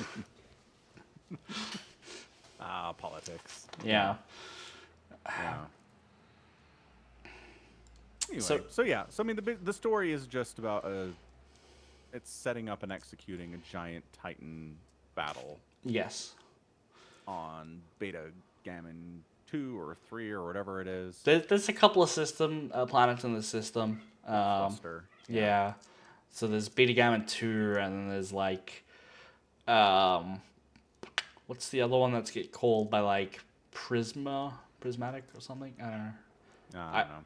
I was reading like the the summary that someone had written up, and they very politely put in that one of the planets gets named something else by someone else. I'm like, okay, yeah, that place, and then immediately I lost both names of the planet. So like Right. that was Yep. nice, but trying to remember two names turns out not great. No, not fantastic. Yeah, Beta Gamma Yeah. 2, Theta Gamma, yeah. There's a bunch of different planets, well, a And handful, they're important because a lot of warp routes connect here and lead to Terra. and there's a shipyard here, and so they Right. build stuff. Yep. And so it's important for the war because controlling this for Horus gives him a straight shot to Terra, which he's been looking for anyway. Iridium, that was it. Ah, good call. Yep. Way to go. I'm not going to remember that. Nope. So, right. So Sanguinus is out there and Jagatai is out there, and they're trying to screw up Horus's war efforts, and they figure out that this is a big place where things are going to go down. Mm-hmm. Right. So Sanguinius is there. Jagatai shows up after it's over, which is very funny. And what it boils down to is that Horus destroys the Astronomicon, the local Astronomicon. They're building, not the Astronomicon. The Not Astronomicon, the Astronomicon. right? It's the astropathic relay, their hub, their citadel. I don't know. Right. It's their place of business on this planet or system. Yeah. Yeah. So Horus's forces destroy that, effectively blinding and deafening the Imperial forces within the region, and then they withdraw. It's pretty much it. Yeah. It's like, what happened to all that stuff about it's a straight shot to Terra? Like, why is Horus bail at that point? So, at this point, Horus is like on a time crunch, right? He comes here, he finds out that Sanguinius is here, the Khan's here, ish, right? There's a whole bunch of Titans here, and it's a shipyard, and it's like the first place. It's kind of being described as like if Terra were to strike out, this is their first pit stop, right? So he wants to come here, wreck the place, they can't use it. Yeah, But he's it's also two on a ways. yeah, he's also on a time crunch because he knows like the Lion is out there burning homeworlds, and Guilliman is coming, and Guilliman has a huge freaking legion at this point, right? Right. Turns out logistics win wars. Sure, And- but not as many as the Iron Warriors, right? I thought Iron Warriors had way more everything than anyone by like an order of magnitude. No. No. So Guilliman The with his Ultramarines have more? the Ultramarines are the largest legion there ever was. Oh, dang. Okay. The Iron Warriors would technically have more and had more lifetime, but they just had really high casualty rates to match. So it's like, okay, if you guys didn't fight like a meat grinder every time, yeah, you would have lots more. But they didn't. Okay. They fight with meat grinders. They have stupidly high casualty rates in every engagement. Okay. Um, As bad as the Night Lords? worse. Because those guys suck. Yeah, but the Night Lords would never get into a fight anyway. But that one time they were fighting with the Ultramarines on... They weren't fighting the Ultramarines. They were fighting the civilian guard that were hanging around and losing. And Ultramarines. Yeah, there were a couple of Night Lords Ultramarines. suck. Moving on. Yeah, Okay. so... So Guilliman's a major problem for the Yeah. heretics. Yes. And so he's like, okay, gotta go to Terra. He is also wounded at this point. Like, Russ has stabbed him with the spear. And we see that in this book. When he, like, Yes. takes to the planet and then is like, I don't need you guys to tell me. I'm the War Master. I see my victory at hand. And then his armor opens up like he got stabbed just then. And Yeah. then they has to leave. So I'm wondering if the Emperor has given him like a magic spear that will auto-inflict damage if you stab someone with it. And it's like, okay, great, you can patch that up, you can put on new armor. It's gonna pierce you again anyway, no matter what. That's pretty good. That's pretty a good weapon. Yeah. Pretty neat weapon. Yeah. So, yeah, Horus and all his guard are like, we're out. Yeah. But in the process, thousands of Titans go to war and die, and yeah. Yeah. The book definitely takes it as like Horus then pieces out, but realistically, another book's going to be like the loyalist forces pull out first, right? Just from like a logistics. So what I'll say is the old lady Titan crew, Legio Solaria, Great show up mother. on. Yep, they show up on Terra. They leave first. They get back there. And it definitely feels like from some stuff that happens in like the siege, Horus had some time to like scavenge the corpses of 1,000 Titans to like Right. build some stuff, you know? Yeah, Chaos Titans. Yes, which we also Yeah. do see. We see a couple of those get built here. Yep. So it on the one hand the book wants to be like, and then they pulled out and they left because they had to go to Terra and they were in a rush. On the other hand, they scavenged a bunch of Chaos Titans, you know? And they do say that. They're like, Horus leaves, and then the next chapter's like, and then Adeptus Mechanicus loyal to Horus are still on the planet, and they're digging for Titans. And it's like, but I thought they were gone. How are they doing this? Right. Yeah, Ardim Protoss. Right. Protoss. Yes. Yeah. So yeah, that's like That's the broad strokes. that's the broad strokes. A lot of the book is, I think, just a really good look at like Titan politics and like how the Legios interacted with each other and how they consider themselves a part of Mars and Terra, but definitely not under control of the Imperial Army. Like Solaria turns up into the war zone, and there are like 8 different commanders claiming that they're all in charge Right. of the war zone, and they're just like, are you though? None of you really have the rank or prestige to command us, so we're gonna do our own thing. Like, then great, now there's 9 commanders in the Right. in the war because zone. because they say Princeps of Titans are always incredibly arrogant and believe that they should be in charge of every situation that they're in because, I mean, they're controlling gods of war. Like, Right. They are incredibly terrifying, so it's Yes. understandable. It is, it is somewhat more understandable than Yeah. here's Tank Joe on his tank telling you what you should do. Right. Yeah. Yeah. So- So that's good. We get a kind of a backstory of one of the daughters of the Great Mother Yeah. and how she gets entangled with another, Hartek. with Hartak. So, the Great Mother, who is the woman who won the Mechanicus favor at the start on her horse, has a daughter called Esha Ani Mohana, and she falls into a relationship with another princeps from Legio Volpa. The princeps name is Terrent Haratak, and they are more of the scorched earth kind of titans. We were just like, doesn't matter, you're in the way, burn them all. Right. But with kind of the same concepts as the Night Lords, right? Where if we wipe out a city, then guess what? Other people will fall in line because of what we did. Yeah, kind of. There's a little bit of that going on. A little bit of that. It's not just raising for raising. Right, A but lot of it's raising for raising.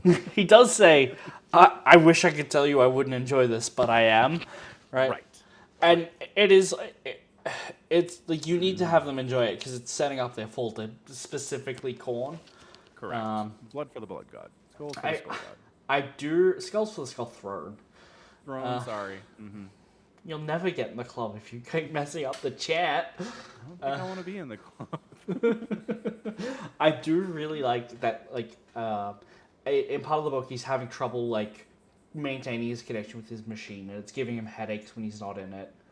And he's like in his personal quarters, just like throwing back whiskey, and he's like smashed all the lights except for one, which is covered with like a red cloth, so it's like a dull red glow. And like Yeah. the little voice in the back of his head is like, "Skulls for the Skull God," and he's like, "Why in Terra's name would I want skulls in my sleeping quarters?" They already are using skulls as war trophies. Not in his quarters, but No, wherever else they have them on display. on the Titan probably. Yeah. Right. So this isn't a new concept that he's No. being introduced to. But Right. I did think it was really funny that like as he walks down this path of chaos, he's initially at first like, why would I want that? Like, why would I want skulls in my sleeping quarter? That's ridiculous. Uh, yeah, Yeah, and he, it's tough when you have voices talking to you about crazy things. yeah, yeah. Over time, that doesn't go very well. Yeah. He eventually gets offered more power by like the Dark Mechanicum being like, "Hey, we can do this thing to give you more power. Like you won't have to like fight to control your machine anymore." That's the thing, I think. He got bucked off of Mm-hmm. his machine. The machine spirit kicked him out for the Yeah. first time, and he's like, "What was that? That I hope nobody noticed. Get back in there and act like nothing happened." happened. Right. So Ugh. he wants that never to happen again. I Right. don't know that he's as intrigued by the offer of power. I think by the end he is when he's like he Yeah. realizes that Escher is like the people he's fighting. He's like, they have my son. He's like, I Mm, want to like throw this in their faces that this is my son could have been a night pilot like me, not night, a Titan pilot like a princeps like me. I hmm need as much power as possible. Like I think he is swayed by it when he's like contemplating and rubbing it in her face because she's like, yeah, you had a son and I gave him to the cog boys with their clockwork god, you know? Right. To the priesthood. Yeah. Yeah, that's true. I just think initially I don't think he was interested by the offer as much as he And initially he wasn't. needed. He toned it down. Yeah, Yeah, because he was like, I have power. Like I'm a princeps of a warlord titan. What do you want about? exactly. Yeah. Yeah. And then he ends up bonded with a Chaos Titan and Mm-hmm. trapped inside forever and good stuff. Very Oh. Warhammer. Mm-hmm. He's definitely but loving it. Like when it's like talking about how like the cables have turned into organic tendrils that are like attached to the back of his skull, and Yeah. like he's sitting in the head of the carapace of the titan and it blinks. Yeah. Oh, oh, that was a gross detail, Guy Haley. Why'd you do that? Why'd you tell me Super titans gross. can blink? Then yeah, it breaks his mind and he's just screaming. Good stuff. Good stuff. Good And stuff. then the moment, so he gets his moment to be like, hey, you kept my son from me and put him in the priesthood. Screw you. He could have had this. And then they're like, actually, it was a daughter. Daughter. We lied to you about that. And she's an awesome Titan pilot, so screw you. That was great. And was then, I mean, there's the tiny little story of best friend of daughter of great mother is pissed because she's having a daughter, a kid with this Volpa clan that she doesn't like or respect at all. Right. And it ruins their entire friendship. But then when it comes down to it, like she's willing, well, I guess she just kills Hardneck, though, which she probably wanted to do the whole time. Right. I was going to say she was kind of changed her mind about helping the daughter, but it might have just been more about killing Hardneck the whole time. I think so. Yeah, you're probably right. Yeah. Yeah. Ugh. Yeah, that's Titandeath. We discover the birth of Chaos Titans. Mm-hmm. We get the Battle of Beta Gammon 3. Mm-hmm. We get Sanguinius kills an Imperator Titan, which is pretty rad. yeah. He like blasts in through its head and just slaughters everyone on the inside. Yep. It's kind of cool. I hope he does it again. Cool. That'd be neat. But we talk about this every time. Power hierarchies in Warhammer. If there's not a Primarch on the field, a Primarch is insanely powerful and can kill an Imperator Titan by himself. Well, I mean, here's the Like, thing. how does Horus do anything unless he's personally there? Here is the problem with that point. This is Sanguinius who knows he can't be killed because of fate bullshit. True. He says it a lot for someone who believes it. He's trying to convince himself it's true, I think. I think so. Maybe, but Yeah. like, maybe he really can't. Yeah. Yeah. So, okay. So you're saying, like, Guilliman wouldn't even try that. He Right. wouldn't try to take down an Imperator Titan with 5 of his best friends. I don't think he'd try that. No. Okay. Mainly because Guilliman doesn't have wings, you know? So he could strap on a jetpack, right? Like, that exists. But, like, Yeah.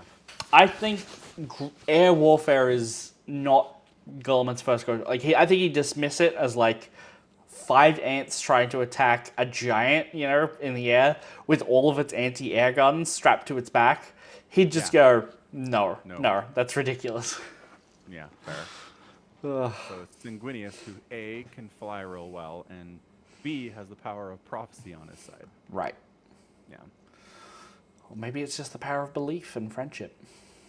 So I guess for this specific situation, my question still stands. Like, why can't Sanguinius just execute every Imperator Titan that Horus has, and all of the smaller ones, and call it a day, and then they win? Right?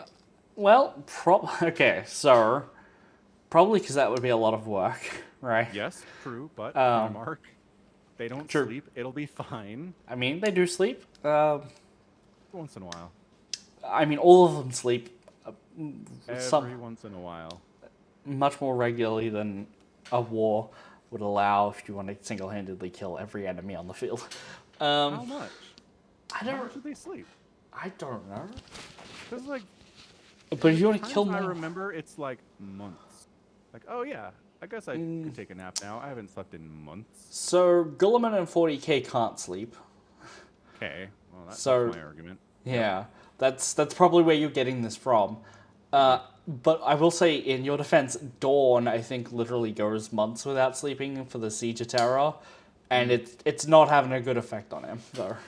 No.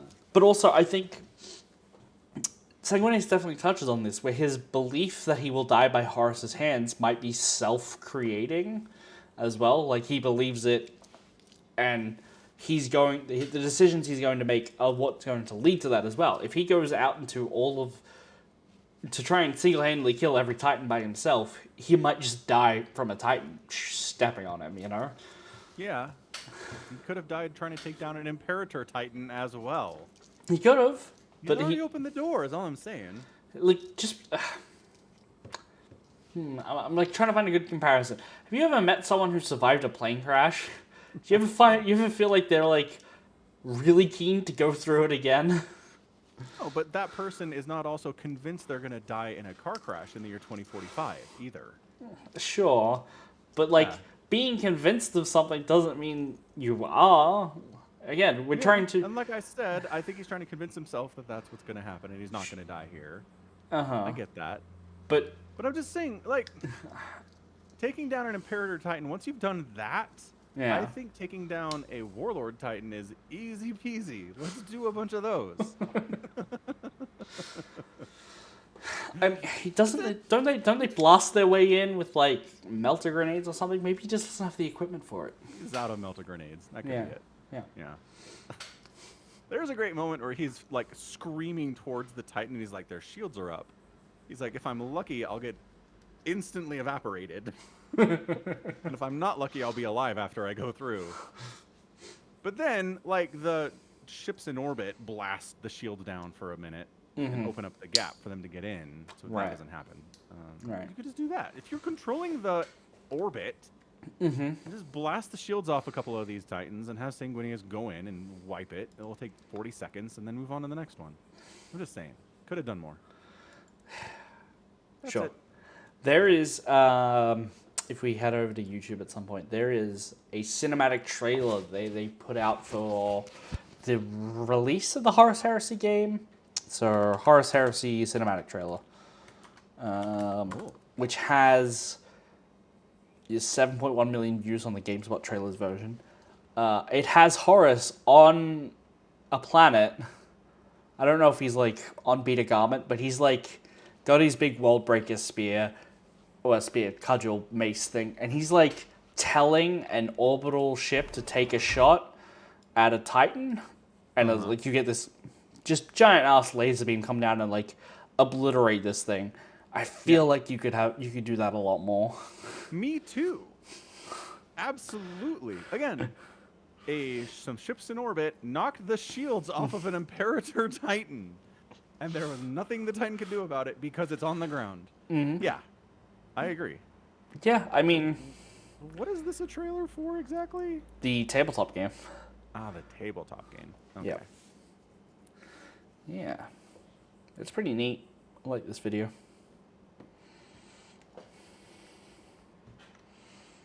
Good stuff. Yeah, I mean, Yeah. I just feel like if you show that you can like kill a Titan from orbit, killing a lot of Titans from orbit should be much more believably doable than having a guy with wings and a spear go and kill them all on his own. Like if you're gonna complain like about the Yeah. power scales, I think complaining that like being told that they have superiority in orbit should lead to more like doing more for the ground war than I think it really does. Yes. Because again, that's the history of war. If you control the skies, you pretty much win every time. Yeah. Anyway, Unless you're fighting whatever. Terran with Yeah. meters. Right. I guess maybe another explanation could be that the ships in orbit are just like so locked in combat with Horus's ships. Right, they can't Yeah, they could spare 10 seconds like, once to take drop the some shields off of the shields. thing because Sanguinius asked them to. Do But right, that's about it. right. Yeah, Yeah. could see that. All right, good. So that's Titandeath. It was fun. Had humans in it, like that. Yeah, lots of humans. Titans are awesome. Big stumpy robots. Who doesn't like big Which stumpy wait, robots? Which Titans were you talking about when you were complaining that the official listed heights were like 40 meters? Warlords, I think. Yeah, Warlord Titans, they said Yeah. were 40. I think so. Yeah.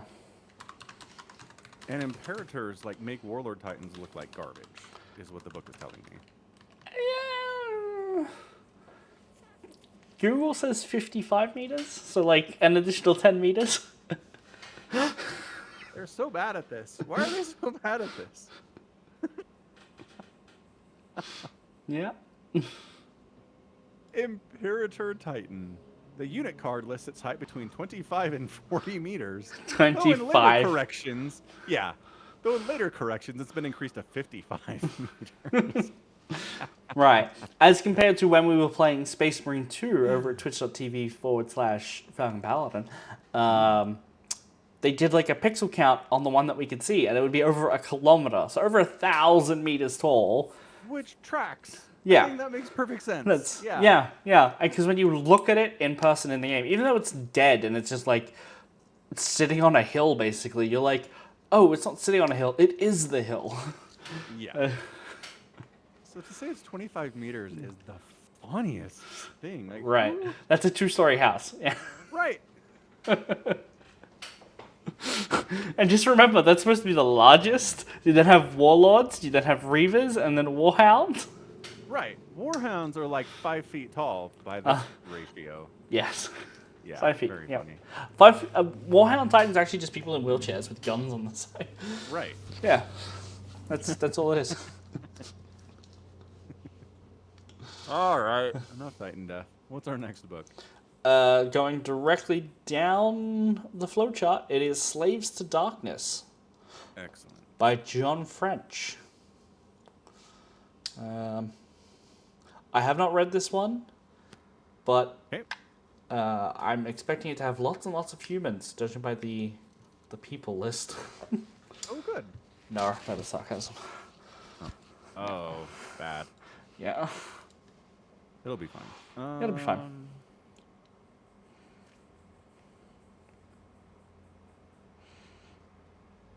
It's still doing this thing on Amazon, man. I pull up the page, Yeah. and I'm like, I'd like to use my Amazon reward points, please. And it's like, that's not an option. I don't know what you're talking about. And then I refresh the page, and it goes, would you like to use your Amazon reward points for this? Oh no. Every time. There it is. The checkbox arrived. It's so stupid. All right. I wonder how many people just get, like see that and shrug and go, I guess not, and then move on, and they're like, They just have like 80,000 rewards points they never use for anything. right. So I'm sure they expire at some point. Yeah, I'm sure they do. Which is why I use them all the time. All right. Cool. Cool. Got it. Talk about it next week. Excellent. So yeah, that has been an extra stuffed edition of the Falcon Paladin Hour. Good grief. Good grief. Yeah. 2 hours? 2 hours plus on the clock? Awesome. Yeah, so I don't know if we'll have as much to talk about next time, but maybe. Maybe. I Who mean, knows what the future will hold? I might go to 2 movies this week. Who knows? wow. Yeah, we did last week, so That's true. That's true. Maybe Yeah. 3. yeah, we could up the stakes. 3 down. I mean, a whole new season of anime starting. Yep, Lot, and lot. 80% of them are garbage isekais. Uh-huh. Yep. I watched a show called Let This Grieving Soul Retire, episode 1. 6 friends all have childhood dreams to be the strongest heroes and like adventurers in the fantasy land that they live. Yep, Except yep. for one of them, he just doesn't have the talent that the rest of them do. But No. they won't let him quit, so he becomes like the leader, I guess. And he just wants to retire. It's a kind of funny plot with a mid show. Like, Yeah, that's a halfway decent concept. mm-hmm. It's not bad. Yeah, it's not bad. Because, like, the trope would be, and then he became the strongest hero. Right. But But, instead like, he he's still sucks, and they're like, hang out with us. He's like, I'm not good at this. Leave me alone. right. There's a bunch of flashbacks in the first episode where he's like in a dungeon with them, about to die, and they're like, "Don't move," and they're like, they kill the enemy in like a single sword stroke, and they're like, "So you were just playing the bait, right? That was a good job." And he's like, "I had no idea that was there." I'd want to retire too. That's relatable. I like that. Yep.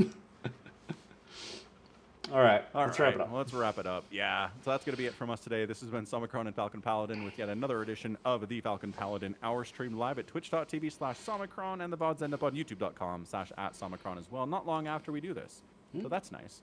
You can support the podcast directly at patreon.com/Somicron and by buying merch at falconpaladin.store. Some cool stuff out there: mugs, t-shirts, hats, hoodies, stickers. I think that covers most of what we have available, but That's it's a pretty mostly. good spread. Yep. Yeah. So yeah, be back with us next week for more of the same. And until then, stay safe and healthy, and above all, you take care of yourselves. Goodbye. Bye. Bye-bye.